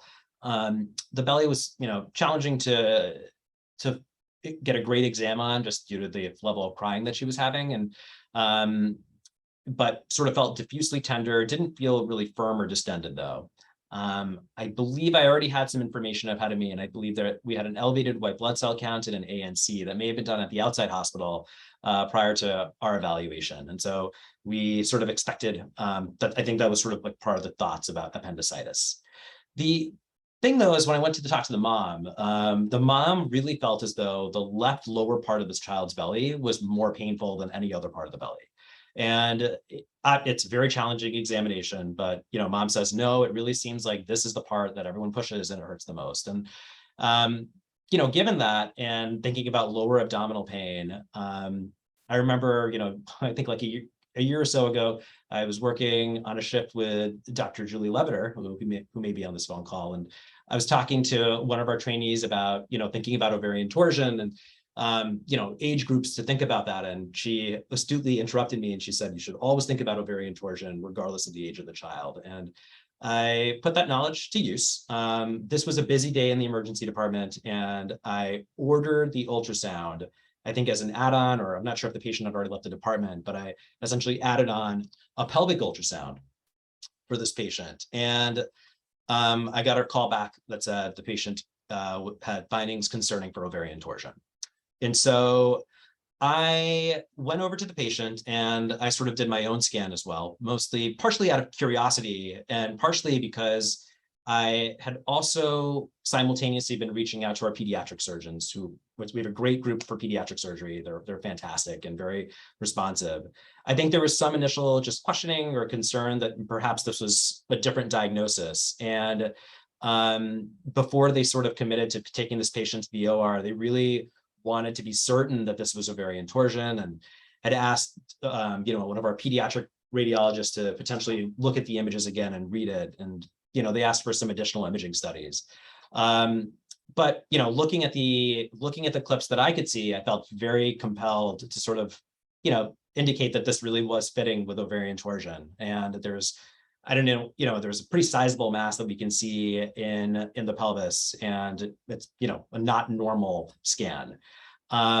Ultimately, this patient did go to the OR and was torsed. The patient was detorsed in the OR, the ovary was detorsed, and I believe the fallopian tube was as well. The fallopian tube, I think, was a little bit more purple potentially in color than was the ovary based on the operative notes that I could review. But they did successfully detorse them. I think they were both torsed about 2.5 to 3 times, apparently. I followed this patient for a bit. She had repeat ultrasounds maybe over the last month or so, and her affected ovary survived, but is smaller than her unaffected ovary. So, a nice sort of, not nice, but it's a helpful case to sort of remind myself and everyone else to always think about the pelvis and regardless of the age of the child. So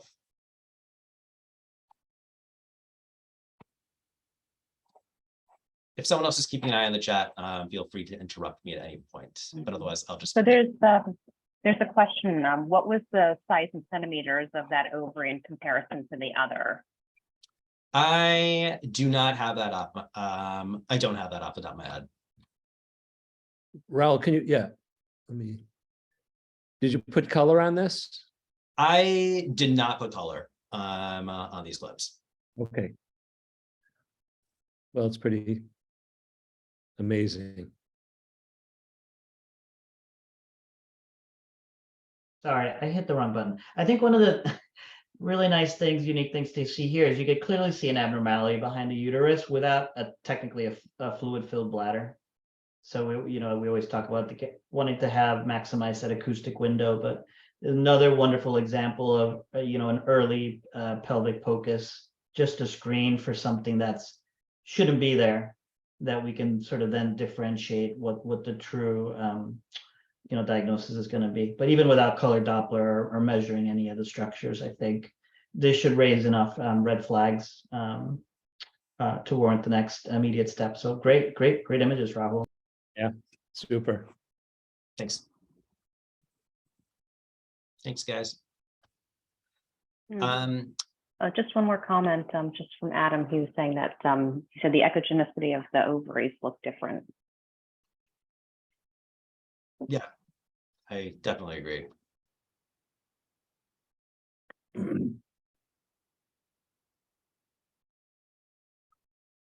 Rahul, they want to know why did the kid get imaged in the first place? So this kid, like in terms of why did they get like any ultrasounds at all? Yeah, that's what Matt wanted to know. Yeah, I mean, I think the ultrasounds were largely done due to this sensation that the kid was just having intermittent fever, intermittent belly pain. So I think maybe there was some concern for intussusception. And then perhaps one of the providers at the outside hospital was concerned for appendicitis based on some lower pain. In terms of the left lower, really, I credit the mom. Like this was a patient that was like, I was in the process of getting sign out for her, and like part of the workup was already on the way and they had sort of arrived during sign out time. And so I went to meet the mom, and she was really like pretty persistent that the pain was primarily on the left side. And I have no idea how she was able to delineate that so well. But primarily, really largely because mom was so concerned that the left side was more tender. And, granted on the kid's exam, perhaps it was a bit more tender on the left lower quadrant. Just after listening to mom's thoughts on that, I could certainly endorse that, but it's probably not something I would have fully appreciated if the mom did not tell me that that's what she was that area of her belly was what she was most concerned about.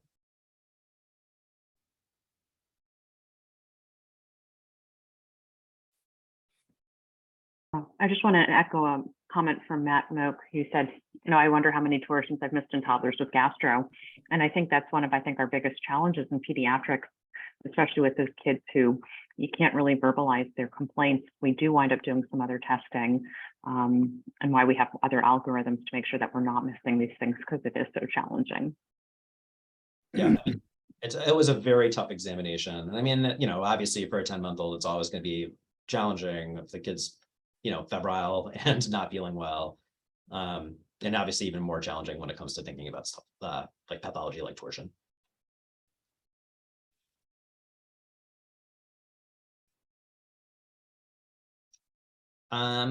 This one's a little bit of a not lighter one, but less of a critically ill one. So it's a 2-year-old that came in with some inguinal swelling. The patient had been seen at a local hospital maybe about a day, actually exactly one day earlier. 1 day ago in the evening. So I came in for a morning shift, and this patient had been seen probably about 12 hours prior at a different hospital. They examined the child. They did not find that the patient had any like pain or ecchymosis to the testicle or over the inguinal region.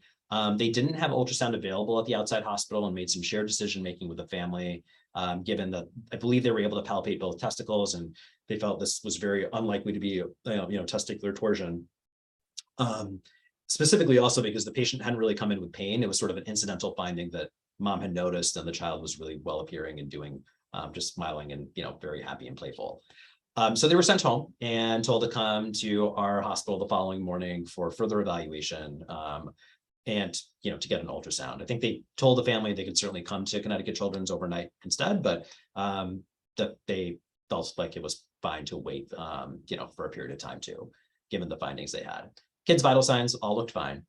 And when I went to examine this child, very well appearing kid, I felt both testicles, they were both palpable, neither of them were tender. There's no scrotal ecchymosis that I could appreciate, but there was a bulge in the left inguinal canal. And it didn't really, it wasn't really bothering the patient. It wasn't, erythematous. There was no skin changes around it, but there was a pretty prominent bulge and it was very mobile. The first thing I tried to do was essentially reduce it. I thought maybe this was sort of a hernia that I'd be able to reduce. And the mom said, oh, they tried that at the outside hospital. They weren't able to get it. And I was like, well, slow and steady. I'll just spend some time here trying to reduce it. But, this bulge just kept slipping, it just wouldn't go anywhere. And so this time I did take out our ultrasound machine before I sent this kid off to radiology. And these are some of the images that I obtained. I didn't include the body view, which looked totally normal, but on the top, the very beginning of the clip, I think it froze right now, but here, I'm just gonna replay everything, hopefully.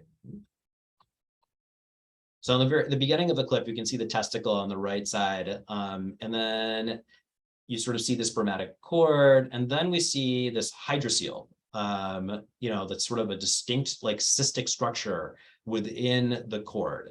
Not sure why it's freezing a little bit, but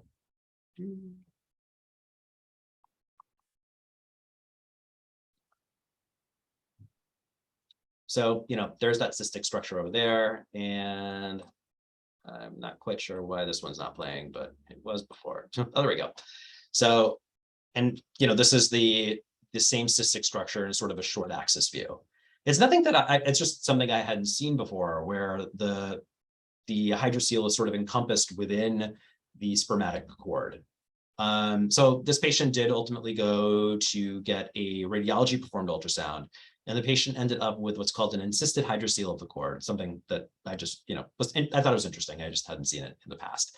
I did alert surgery. This patient ultimately underwent elective surgery just due to some discomfort the patient was having, like going in and out of the car seat.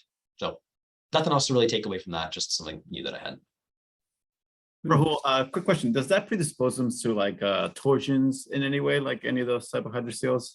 I don't think so. I mean, at least not that was sort of communicated to me by the surgical resident. And based on the notes that were described, it really seemed very much like elective, and often they sort of resorb on their own. So, the initial plan was for them to follow up with surgery in about 6 months. And I guess the surgical resident offered like aspiration, but said, hey, this can probably just come back. So, we can also just wait for 6 months, see if things get better or if there's causing any discomfort.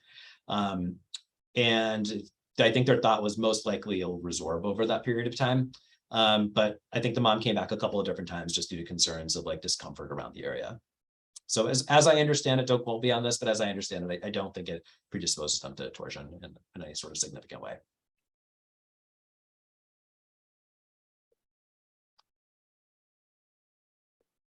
Okay. This one's a quick one, and not something that's going to be super eye-opening, but I think like I was able to get a nice image in particular that I sort of wanted to share with the group. So this is a 16-year-old kid that came in with some chest pain, had 2 days of chest pain, I think started sort of when he was at the gym. He came into us already diagnosed with a pneumothorax. I'm just sort of going to cut to the chase here. His exam unsurprisingly showed diminished breath sounds to the left side, which is where his pneumothorax was. Pardon the fact that we had used the small part settings in our linear probe over here, but we don't see any lung sliding. One thing I've always struggled to do is to find the point at which we don't see sliding the lung point where we don't see sliding or the lung point where we do start seeing sliding again. That's pathognomonic for a pneumothorax. And I've often struggled with that just because I keep sliding with a linear probe, and some of you may already be doing this already, but I found that using the curvilinear probe really allowed me to examine multiple different intercostal spaces at the same time and get a better sense more quickly of where that point would be. So here on the right image, you can see some shimmering right here on this side of the screen.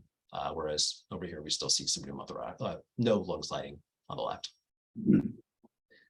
Nothing else to share there, just the fact that, I enjoyed using the curvilinear probe for that.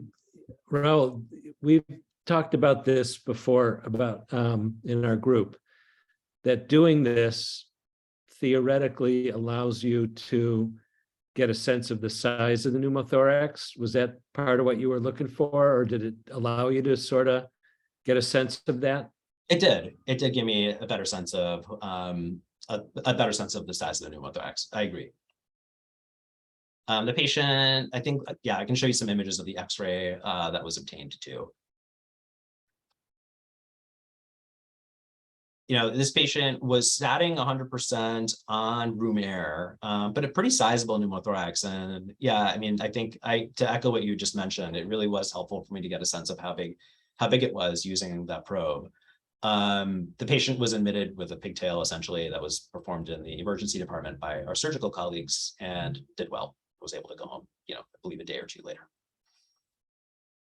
Great, thanks. No, thank you.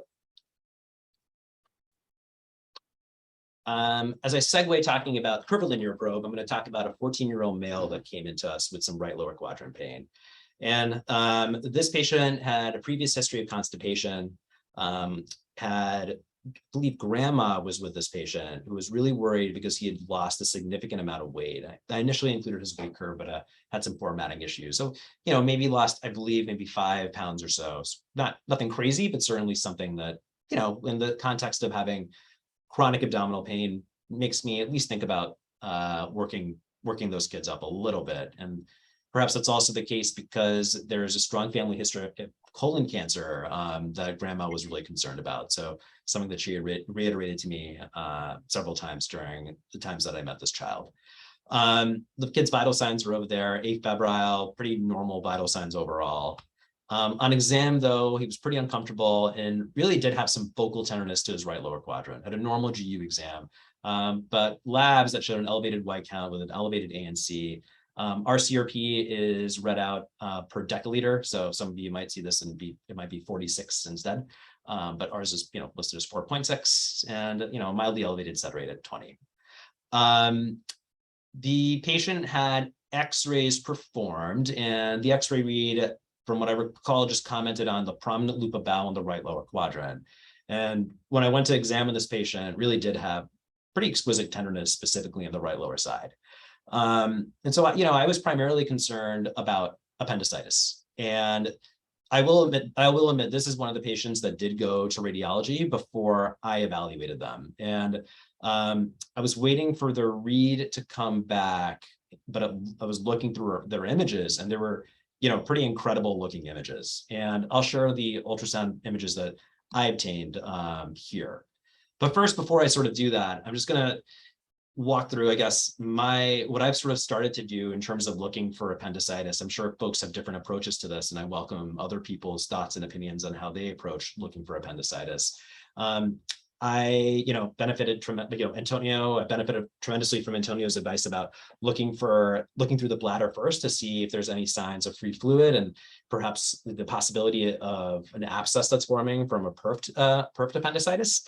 So that's generally where I start. I start in the pelvis. And here, looking there, I just see lots of sort of dilated loops of bowels as I fan through, but no free fluid that I can appreciate on the pelvis on the left side. And then on the right, eventually, after I'm done looking at the pelvis in both planes, I keep my curvilinear probe, and I now look in the right lower quadrant. In the past, I had used the linear probe exclusively at this point, including when looking at the right lower quadrant.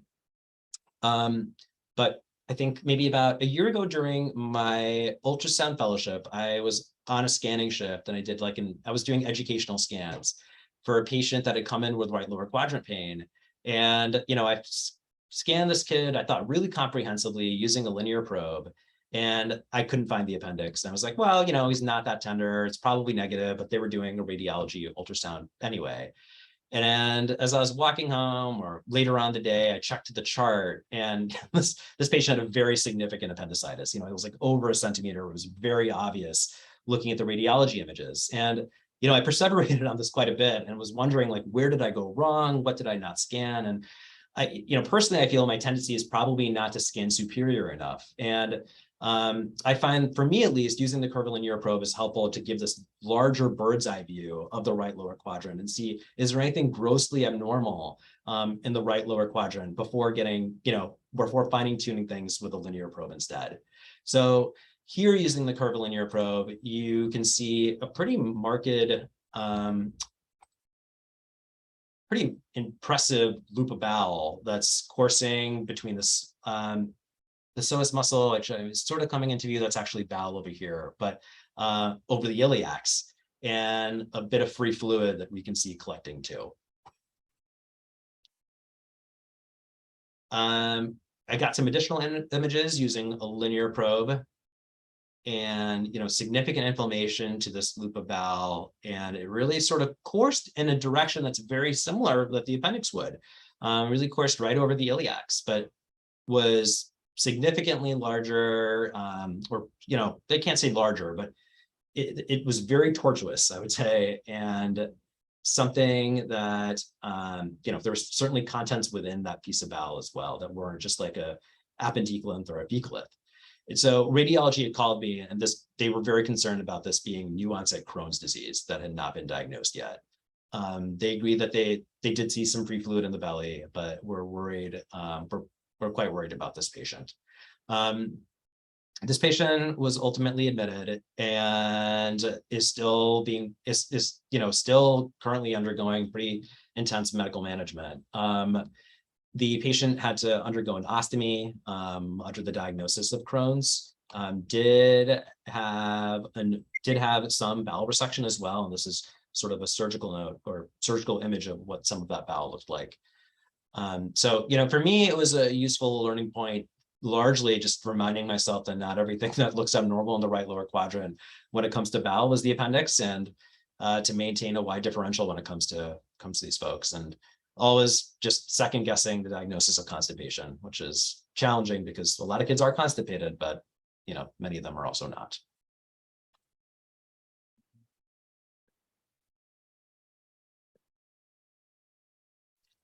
The next one is a 12-year-old male that came in with some fatigue and abdominal pain, was a transfer from an outside hospital due to a low hemoglobin, essentially pancytopenia. He presented there with pain, abdominal pain, fever, and vomiting, had already a CT scan there before he came to us. In RED, his vital signs looked relatively good. He was sort of pale in appearance, but really not terribly uncomfortable. Required, I believe, like maybe a couple of liters of oxygen, actually, I should say, when it comes to his oxygen saturation. But besides that, really pleasant and conversant patient. His belly was sort of grossly distended, but it wasn't specifically tender in one particular spot. And in particular, I'll say it was really hard for me to definitively appreciate any hepatosplenomegaly. I just felt like this patient's belly was overall distended. I didn't get the sense that the spleen in particular felt enlarged during my physical exam.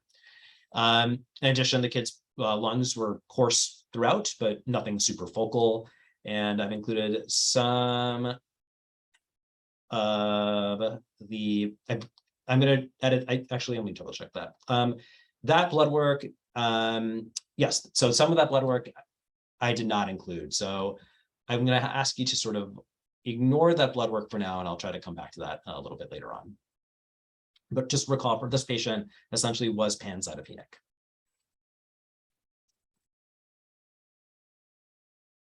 So these are images of the patient's spleen, which was really markedly enlarged. I don't tend to do a lot of spleen ultrasounds, mostly because I don't really know what the upper limit of normal is for any given patient, but I've been advised that if it's larger than the kidney, then it's probably abnormal, and I've held on to that here. And so for this patient, obviously the spleen was quite big. And I scanned through the patient, saw some of that pericholecystic fluid as well without any gallstones. And a really impressive lung ultrasound too. I saw pretty significant shred sign, diffuse B lines throughout.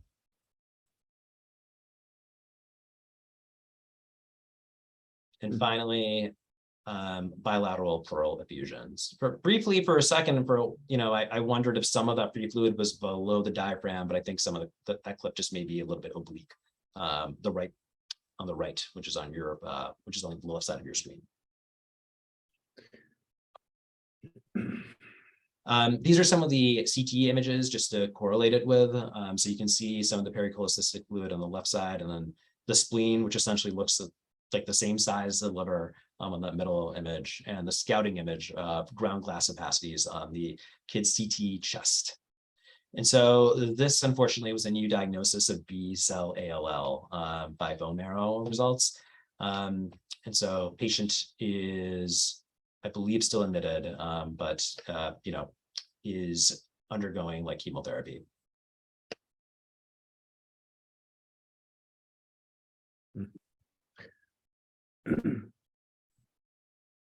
This next one is a 12-year-old female that came in with 2 weeks of abdominal pain. A couple of weeks prior had some mild belly pain that seemed to resolve after about a day, and then had diffuse tenderness for 3 or 4 more days, and then worsening pain for 4 days. So really this waxing and waning period of, or waxing and waning abdominal pain for the course of 2 weeks.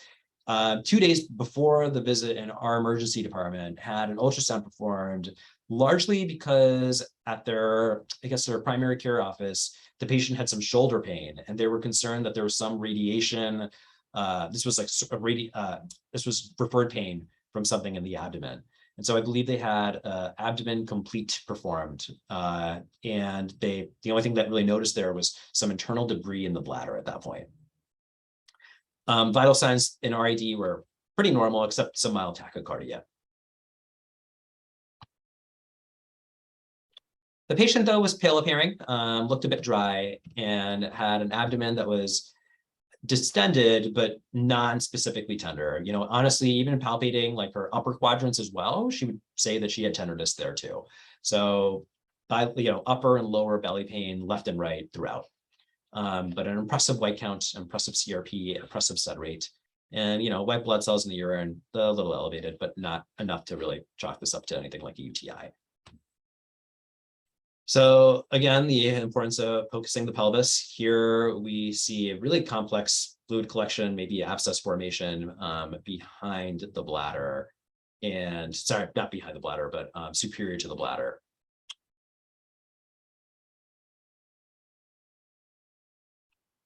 So this patient ultimately underwent a CT scan and underwent evaluation by our surgeons. The patient had a perforated appendicitis. Did well overall. They looked at the appendix afterward, like during the op report, or in the op report, they commented that the appendix looks like it had been chronically inflamed, and they suspected it was chronic appendicitis with an abscess formation secondary to a prolonged rupture. I thought this was interesting largely because, the only thing that was commented on a radiology ultrasound a couple of days ago was just bladder wall thickening or potentially some debris. And I didn't get a chance to actually, I tried to look at the images from radiology, but they didn't show up as clips for us. There were sort of individual images, but obviously our techs and radiologists are very good. They're not going to miss something like this. And so I don't know, it's just impressive to me how much things may have changed over the course of 48 hours when it came to what her images likely looked like.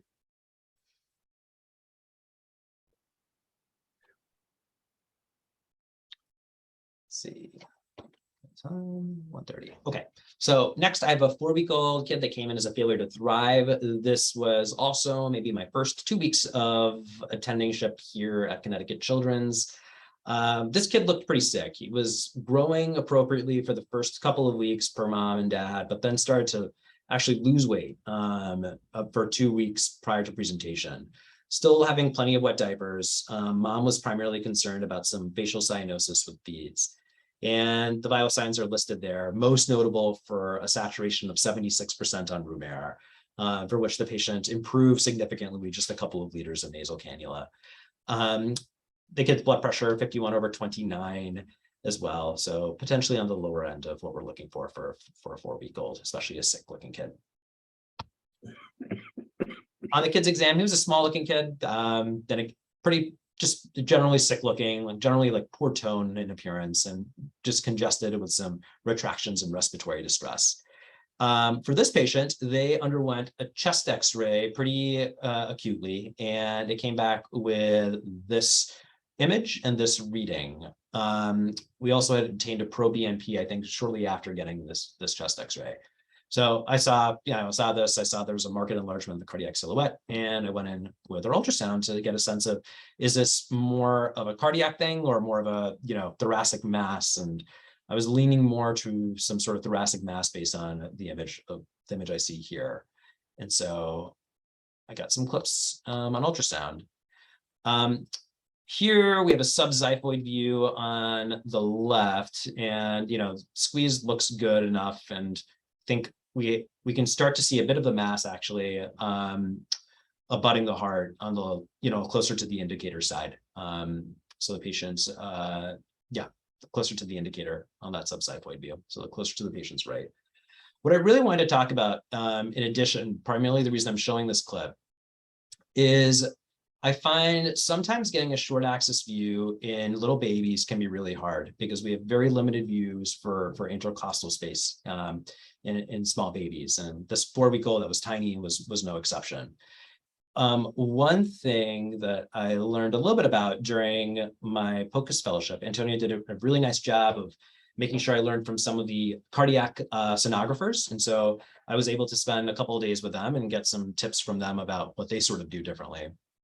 And, at least one of the sonographers I worked with told me that her favorite view was the subxiphoid view, which I found to be strange because I was like, well, I mean, I sort of assess for an effusion and, I don't really tend to use that view for a ton more, but, she illuminated me on other ways we can sort of use it. And one of them is to essentially rotate the probe so the indicator is pointing towards the patient's head. And as you have the subxiphoid view, or pointing up rather, and as you have the subxiphoid view, the classic subxiphoid view in plane sort of align the image so you're getting the ventricles midline, and you can end up with a really nice short axis subxiphoid view instead.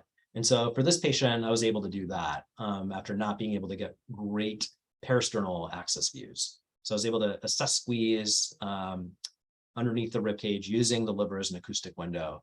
And I think this is a practice I've used a few more times for kids that I've found to have difficult windows.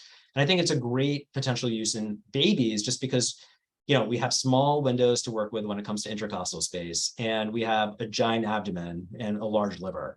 And I think, I'm curious to see if other folks have tried using this before, or if this has come up as a common topic before, and if anyone else has any thoughts on that.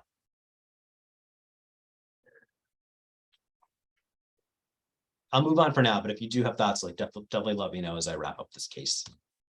So, looking at the heart, it looked okay to me. I didn't see any pericardial effusion. So I took a look at the lungs and they looked grossly abnormal. So these are a couple of clips of the lungs, and we can see very heterogeneous structures within the thoracic cavity that are very concerning for a mass. I bring this up, partially because I think, when I first presented a case that was not quite similar to this, but a case where I was concerned another patient had a thoracic mass, I presented it at PPEC, and some folks were kind enough to point out that what I'd been looking at before was thymus and not actually a thoracic mass. And so I included, a couple of images from a paper that had come out in 2018.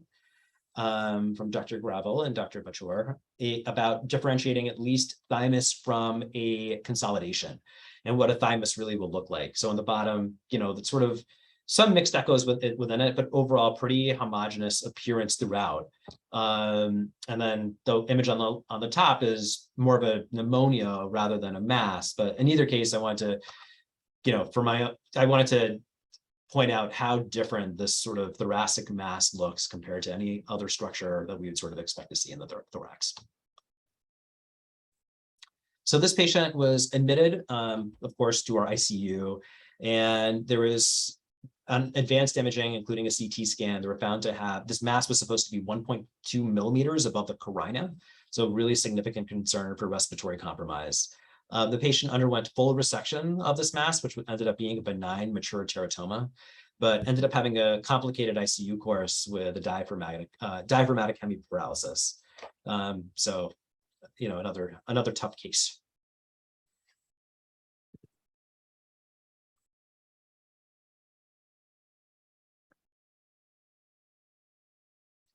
I can move on. So I have a 15-year-old here with a swollen knee that came in with 4 days of progressive knee erythema. The patient thought maybe it started after a bug bite and had some tactile temperatures at home. Vital signs are just notable for some tachycardia and some, you know, it had maybe some borderline temps besides this one, but afebrile. The kid looked really well. There's an image of what the kid's knee looked like and had an elevated white count, slightly so, with a left shift, but some elevated inflammatory markers as well.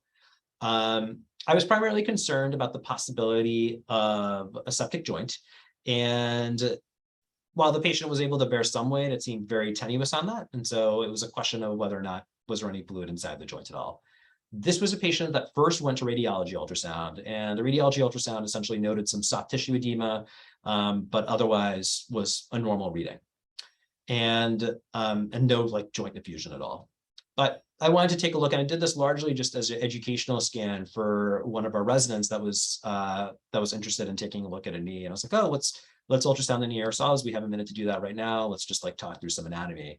And so we did. I apologize. Some of these are a little bit undergained, especially here on the left. But we see the quadriceps tendon, and take my word for it, there's no effusion below the fat pad or within the suprapatellar region of this kid's knee. But what I did find, incidentally, was a decent sized abscess. So positive swirl sign on the right with some cobblestoning above it. And so, you know, that wasn't something that we sort of necessarily expected to find. Had some swelling throughout the knee, but didn't really appreciate one discernible abscess on exam. So we ultimately did decide to discuss this patient with surgery since it was so close to a joint. We just applied some LMX to the area and it started to drain spontaneously. The patient was admitted for IV antibiotics and was much improved after about 24 hours. But for this one, I think it's helpful to just, you know, in terms of skin soft tissue ultrasounds, like the importance of the operator being the person physically looking at the patient and being aware of all the different pathologies that they're thinking about it's a great reminder, right? And so I don't fault like the radiologist or the tech for not capturing this. It was just, you know, as you scan yourself and you're the one that's taking care of the patient, it's like classic point of care ultrasound. You're also able to make some real-time decisions and changes as you decide, oh, maybe there is a little bit more of induration right here. I'm going to scan here a bit more instead. So yeah, just another plug for using soft tissue ultrasound ourselves.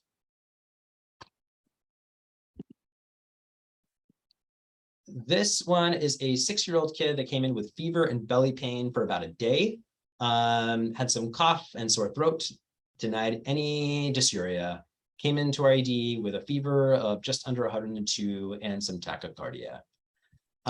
This child had a relatively normal exam, was well appearing, had no increased work of breathing, clear breath sounds as far as I could tell, or as far as our resident could tell, and had just maybe some mild generalized abdominal pain. And, you know, my initial concern was potentially working this patient up for a UTI, doing some serial abdominal exams to make sure they weren't having appendicitis.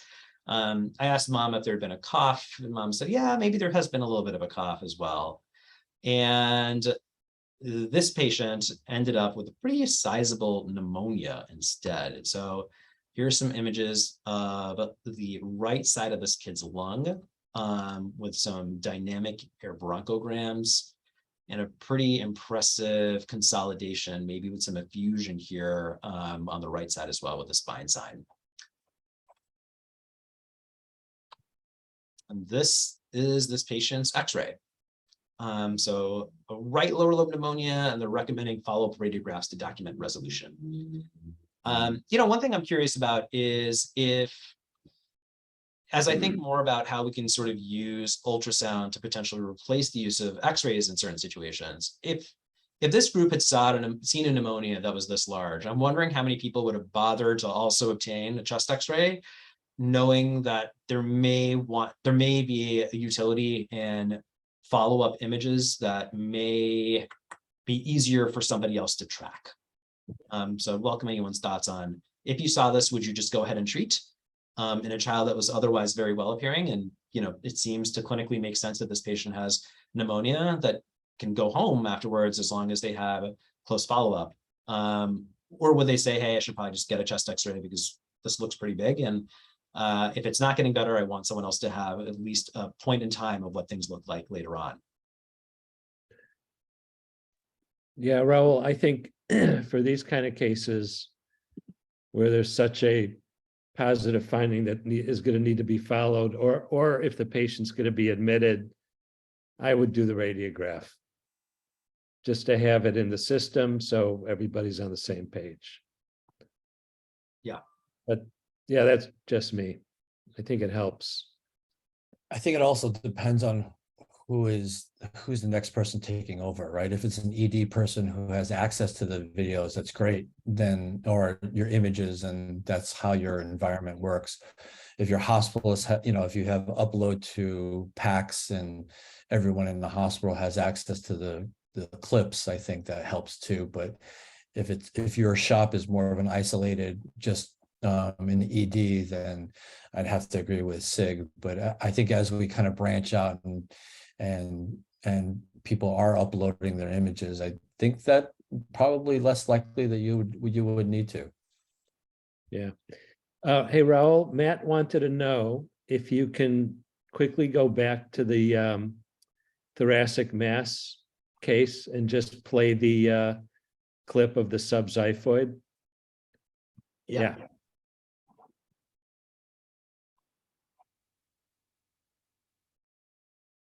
Just to see the mass again on this view.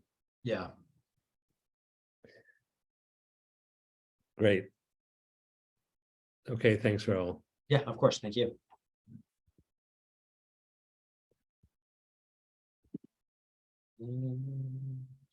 Oh. Let's see.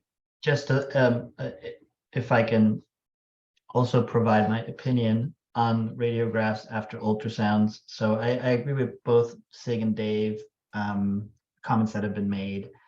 The times where it's been needless and probably harmful to do the X-ray, in my experience, has been the cases where a kid comes in for a fever workup, and potentially they may have had a radiograph a day ago or 2 days ago, and so now you're doing another X-ray where you clearly see findings that are consistent with pneumonia.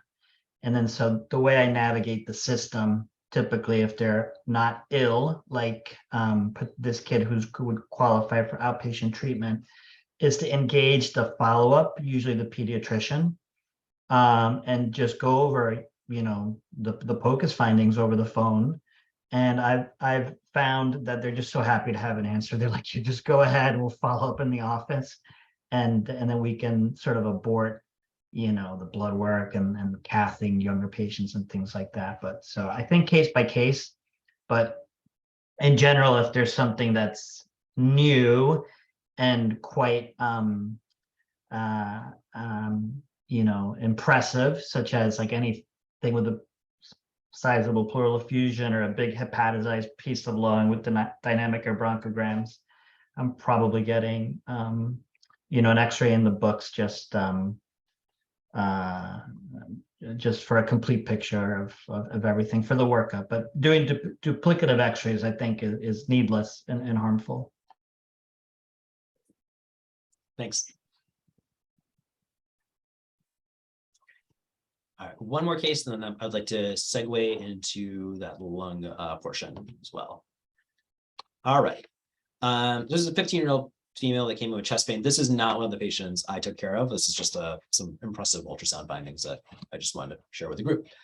So it was referred from urgent care due to concern for a mediastinal mass or cardiomegaly. Had a couple of preceding unprecipitated syncopal episodes as well, and had been evaluated several times on an outpatient basis for presumed viral illnesses that seemed to get better and then get worse again.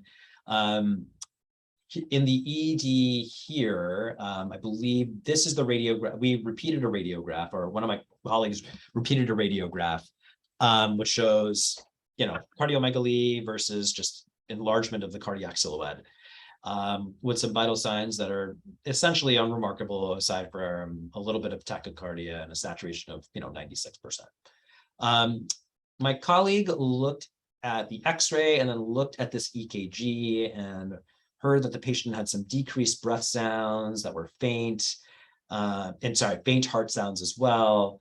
And so asked one of our residents to take a look at ultrasound at the kid's heart. So this is what they found. What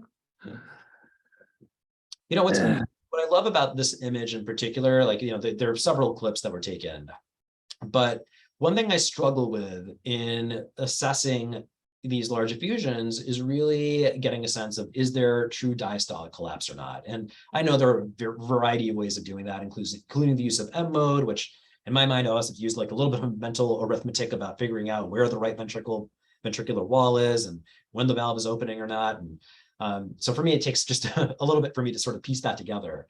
But this clip was caught in such a great plane that you can really see that there is diastolic collapse very beautifully. And I try to include I try to include images on the right side as stills. So, on the image, for instance, on the image on the top where we see the valves are closed. In particular, you can see the mitral valve is closed over here. The right ventricle should be in systole, it should be squeezing, it should be relatively small, but it's not, it's bigger. And now when the valve is opened here on the bottom of the screen, the ventricular wall has closed up. So just wanted to highlight this image just because, you're able to really capture that just from getting a single view here and slowing down the image, which is not always the case. Wow.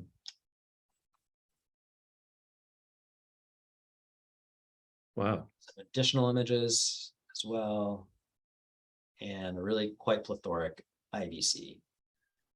Were all of the vital signs were not fine, I would assume. They were not bad. I mean, these were at least the triage vitals, and I mean, I can look again to see if the vital signs had changed significantly, but I don't think they had. I really feel like these vital signs were largely in keeping of the patient while they were in the emergency department. Yeah, Rahul, yeah. So I remember scanning this patient also with Kristen, and I was surprised that the vital signs, were not unchanged. So especially after what I saw. Yeah. Which just tells you that what you're seeing on ultrasound can preempt true, I'm going to say true tamponade physiology, but it's amazing. Yeah. This image is just impressive because you can sort of see the pleural effusion and then the pericardial effusion as well.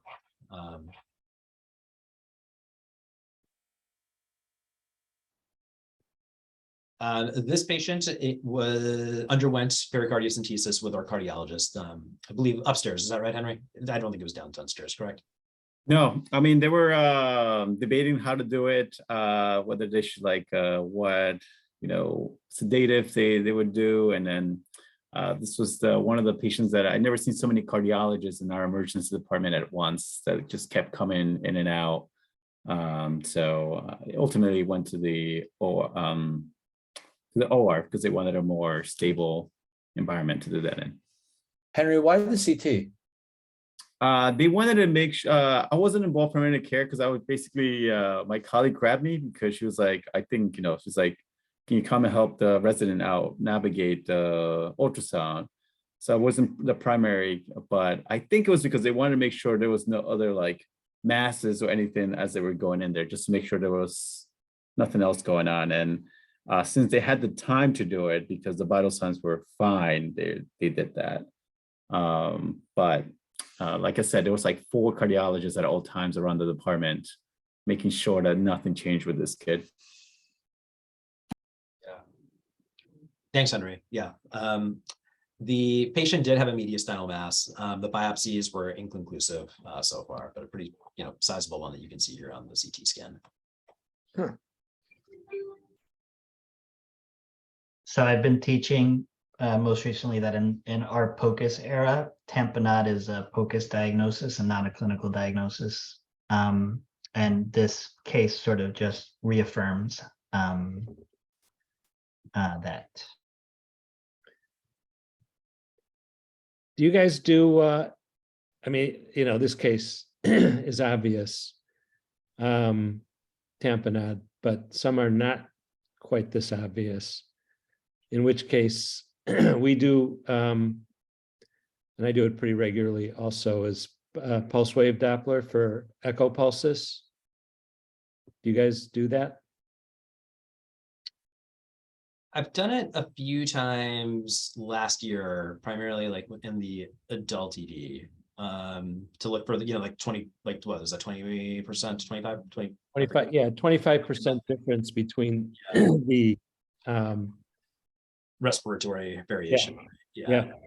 So I've done it before in the adult ED. Yeah. Okay. I mean, it's obviously we don't see a ton of, significant pericardial effusions, but I don't have a huge N, but I've done it, I would say probably 2 to 3 times for like adults, mostly on the adult side though, during my fellowship. Yeah, it's very useful and very easy. So just to keep it in mind. And Rose, sorry if I'm taking a little time, but since we have a wide audience, I want to know, like, because I haven't personally done it ultrasound guided. I think I did one just by anatomical marks during residency. Which approach would people use when they drain effusions with the aid of ultrasound? Like xiphoid.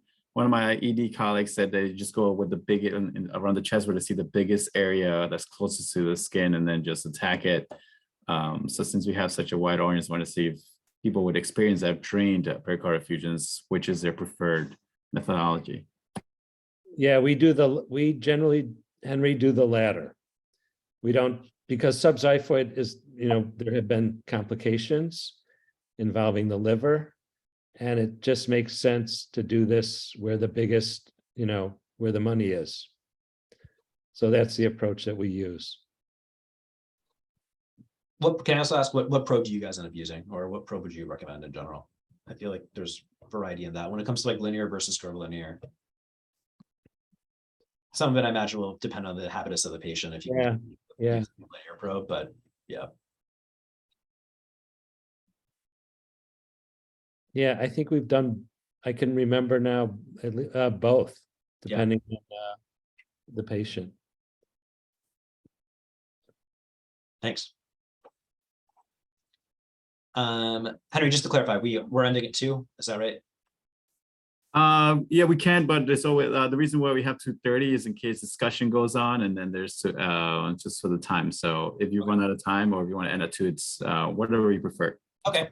Why don't we do a couple of the, I probably won't go through all the would you treat patients, but let's do a couple and then maybe spend the, and then we'll sort of wrap up. And if people want to chat a little bit, that'd be great. But otherwise, I just want to be respectful of time. Okay, so I've made up a little series about whether or not you would treat a patient for community-acquired pneumonia. So I'm going to present like a vignette, some POCUS clips, and eventually a chest X-ray. But before I present the chest X-ray, I'm going to ask you, would you treat this child? So, case 1. This is a 4-year-old that comes in with 3 days of fever. I'm sorry, it says fever twice. 3 days of fever, and I believe it's supposed to say cough.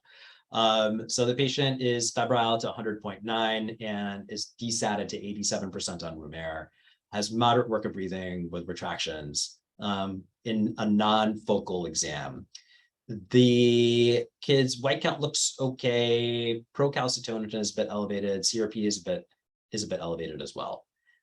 And on POCUS, the only thing we really find, and this is in the left posterior field, so essentially the left lower lobe, we see that. Yeah. is it possible, Vivian, is it possible to put up the poll question? Thanks. And we'll just give it like, I don't know, 10 seconds or so. Just curious to see how people would handle this.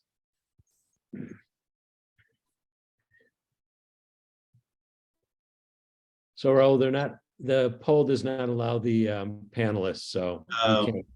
oh, right. But I'm voting yes. Okay. Thanks. Okay, we can end the poll. Is that okay, Vivian? All right, nice little mixture. So about half of us would, and the other approximately half would not immediately, at least. I'm going to share what the chest X-ray looks like as well next. So that's the image again on the left. I did start this patient on antibiotics, but the patient's read was essentially normal. Hospital medicine agreed, and they kept the kid on antibiotics as well. So how big is, but I'm looking at your measure, this looks like it's about 1. It's a generous, yeah, I think it's about 1. It's approximately 1 centimeter deep at least. Okay. And then maybe like 1.5 centimeters wide. Well, so would we call this, so it's not sub-centimeter, right? Right. And yeah, I would treat it. Yep. Yeah, I know there's like, I think, yeah, that's helpful to hear. I really want to just get a sense of what other folks are doing, and if I'm potentially overcalling things sometimes, really want to get a sense of how things are going, particularly because there's so much RSV. And so as we talk about RSV, I believe this kid, so this is a 5-year-old kid, 3 days of cough and fever, was transferred from an outside hospital for some hypoxia, had maybe some mild decreased aeration to the right. Oh, and this time I'm actually sharing X-ray images as well at this time. So I'll ask you that question in a moment, but essentially that's the X-ray images. There's some basilar opacity on the left, but an elevated CRP, a procal that doesn't look terrible, and a slightly bumped white count, but nothing awful. And here are the images from POCUS. These are both on the left side of the patient. And there's nothing else abnormal that I found on this patient. So, Raul, were there any B lines on the other side? No, there was nothing. It was focal, yeah, focal findings. Okay. Vivian, can you post that question up again? Panelists should be able to vote on this one. Okay, great.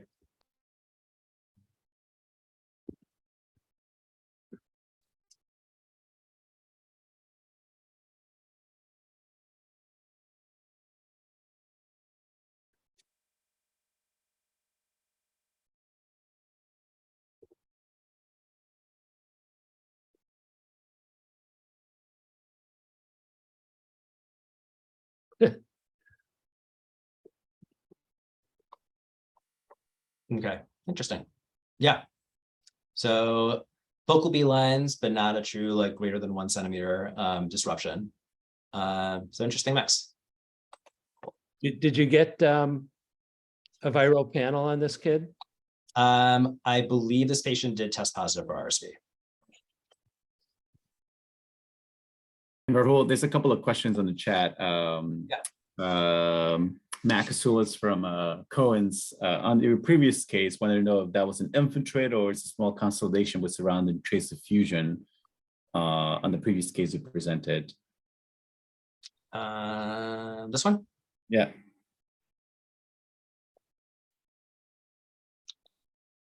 On ultrasound, you mean, or from the X-ray? On ultrasound. Yeah, the ultrasound. I didn't think I saw an effusion on that kid. I did look for an effusion on that patient, but I didn't see any sizable effusion. Sorry, what was the first part of the question though?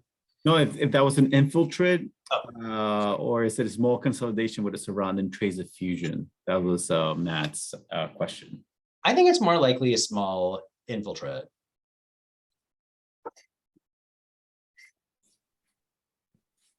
Or, I mean, I guess I would say it's a greater than 1 centimeter, subpleural consolidation. So, I would say infiltrate.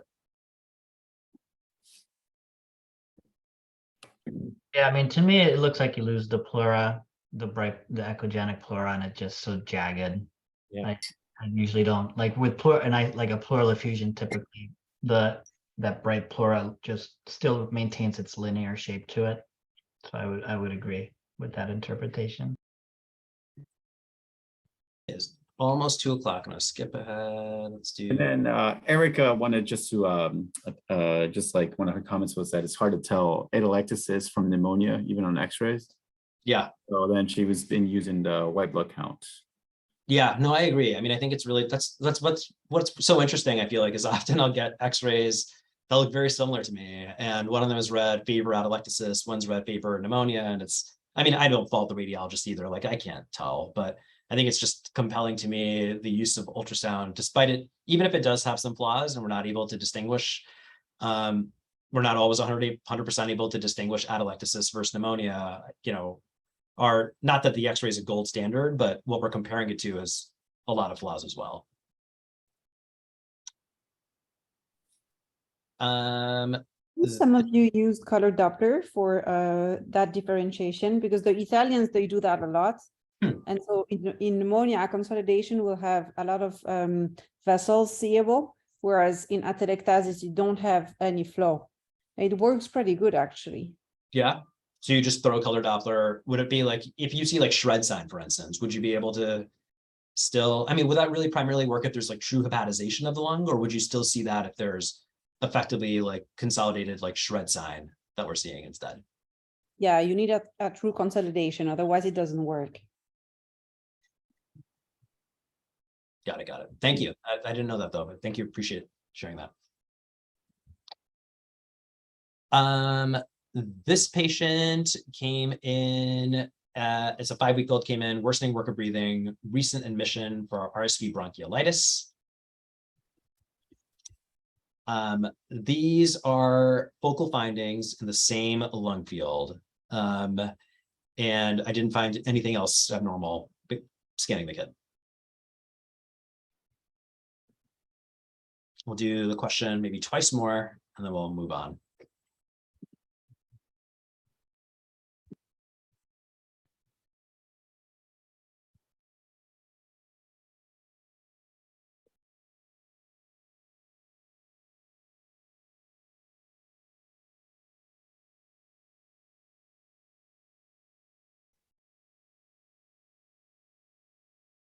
And we can, yeah, great.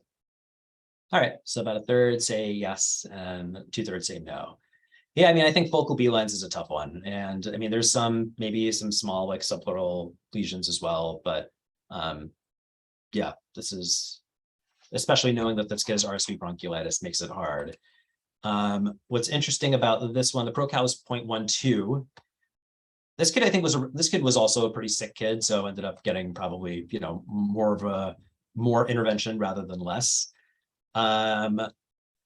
This patient ultimately no focal consolidation on chest x-ray, but they repeated a procal. For what it's worth, it was up 0.58 a couple of days later. And so, could that all just be related to RSV bronchiolitis perhaps, or maybe there was something that's brewing, but I try to see what the radiographs look like later on, because if the patchy sort of lesion resolves itself, then more likely atelectasis, but the patchy regions sort of just kept moving around. And so it's possible that the kids just continue to be atelectatic given their overall disease process.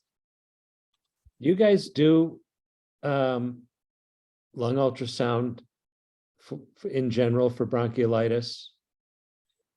I would say no. I mean, I think that sometimes during my fellowship with Antonio, at times there were some patients where we did try to make clinical decisions based on a study that we had found. There was like the Loosbro score, I believe, where you're examining the different lung fields and trying to determine whether or not a patient is more or less likely to end up in the ICU, depending on how diffusely you see B lines and what other findings you have. So I think if I saw a patient that had really severe bronchiolitis that I was kind of on the fence about whether or not could go to the floor or the ICU.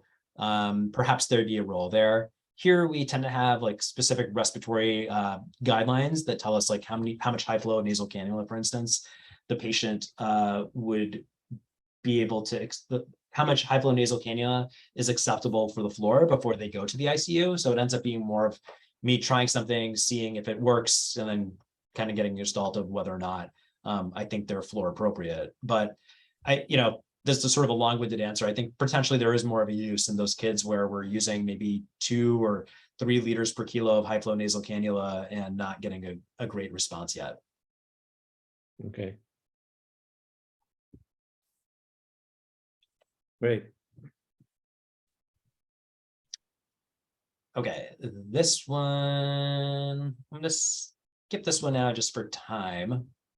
I want to do this one though. So this is a 10-month-old that came in with 6 days of fever, cough, and a recent diagnosis of RSV.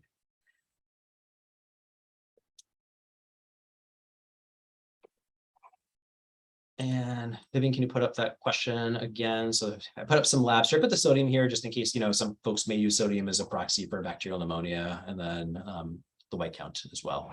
And I think you closed the poll already. Can you redo that? Is that okay? Thanks.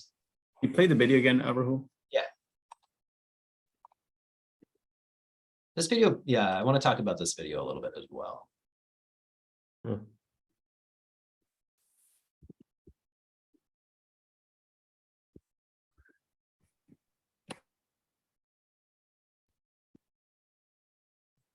I did scan this kid later on because I noticed I was in venous settings, and it didn't feel like the lung settings actually got me much better images, but so I just included this one.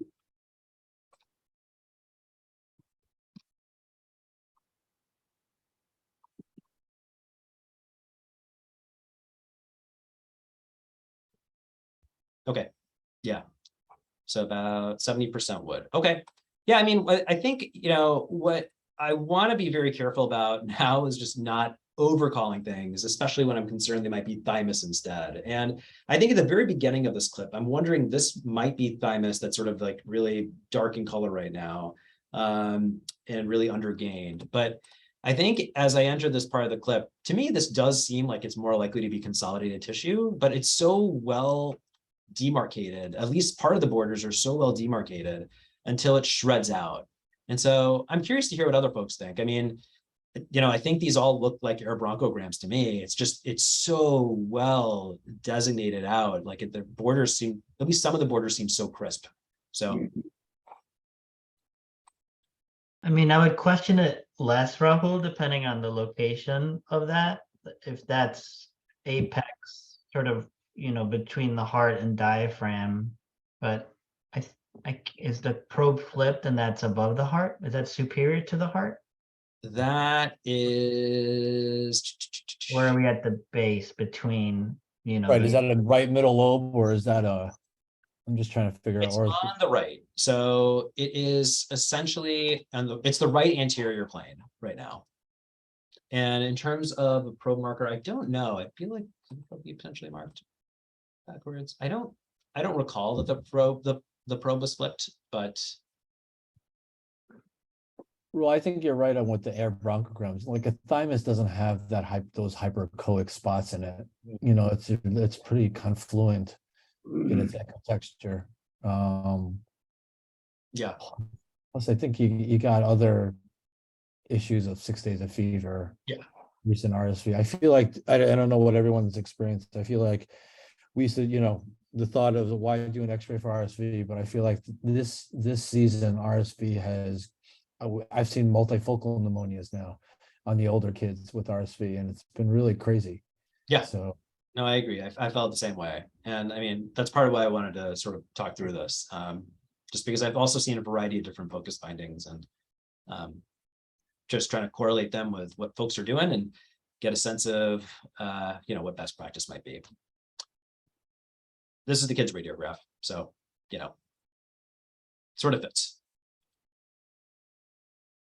Yeah, so that's lower part of the upper lobe. Yes. Right? Yeah. Yes, I think so too. Yeah, I know it says like medial lung, right lung base, but I think mostly upper lobe. Yeah, especially we can see it on the radiograph too. All right, last one, and then they'll stop doing this, but this one I'm curious about too. It's an 18-month-old with poor PO in the context of 7 days of fever and also a recent diagnosis of RSV. High fever and low SATs or borderline SATs at 92, dry, and this kid already has an otitis media though. So potentially some of the fever is explained by the RSV and the otitis. I deferred doing any labs on this kid, initially at least. And I took a look at ultrasound and I saw these focal findings in the left posterior field, so the left base. I scanned the right side of the lung comprehensively and found nothing. So my question here is, this patient's already going to get treated for otitis media. We dose pneumonia TID Q8 hours. Would you, so instead, you know, this kid's going to get a MOX, but would you treat this patient for pneumonia instead?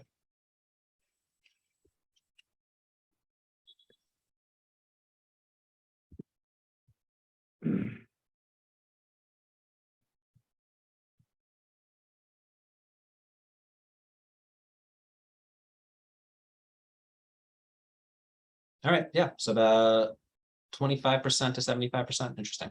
Cool. All right. I have gone over time. So this is what this kid's x-ray, by the way, looked like. So it's unremarkable exam by x-ray. So first, thank you guys all. Thanks for your patience and thanks for your time here today. I really, you know, it's been obviously an honor and a privilege to speak with all of you guys. So I'm very grateful for this opportunity. I just listed some of the takeaways when it came to thinking about thymus, the use of the subxiphoid short axis view when scanning. And then I wanted to just list some ultrasound findings that are consistent with bacterial pneumonia, but great to get a sense of what folks are doing when it comes to seeing these findings and whether or not they're deciding to prescribe antibiotics afterwards. I did have a discussion question, but you know, it's already 2:10. So I can either pocket this for a different time or, you know, whatever sort of is best for the group, but. I think you can pocket. I mean, that was those case series were great, Rahul. So thank you. That was a great presentation. So pocket this one for the next time. So sounds good. Nice job, Rahul. Thank you all. I appreciate it. Great. Thank you for doing it in conjunction with the P2 webinar. So thanks to Sig and Steph for putting this all together. Henry, I'm glad people got a chance to see what we see every week. So hopefully you'll bring more people to Connecticut every week. So thank you. All right. Yeah, Raul, great cases. Thanks. Thanks so much. I appreciate that. And Vivian, Lynn, thank you. There's no way we so could have done this without you, really. Thank you, thank you, thank you. thank you. Happy to help. Vivian, Lillian, Lynn, thank you so much. Thank you all. Thanks, guys. Bye. Everyone stay healthy and hopefully everyone's just surviving. So all the best. Good to see everyone. Thanks, David.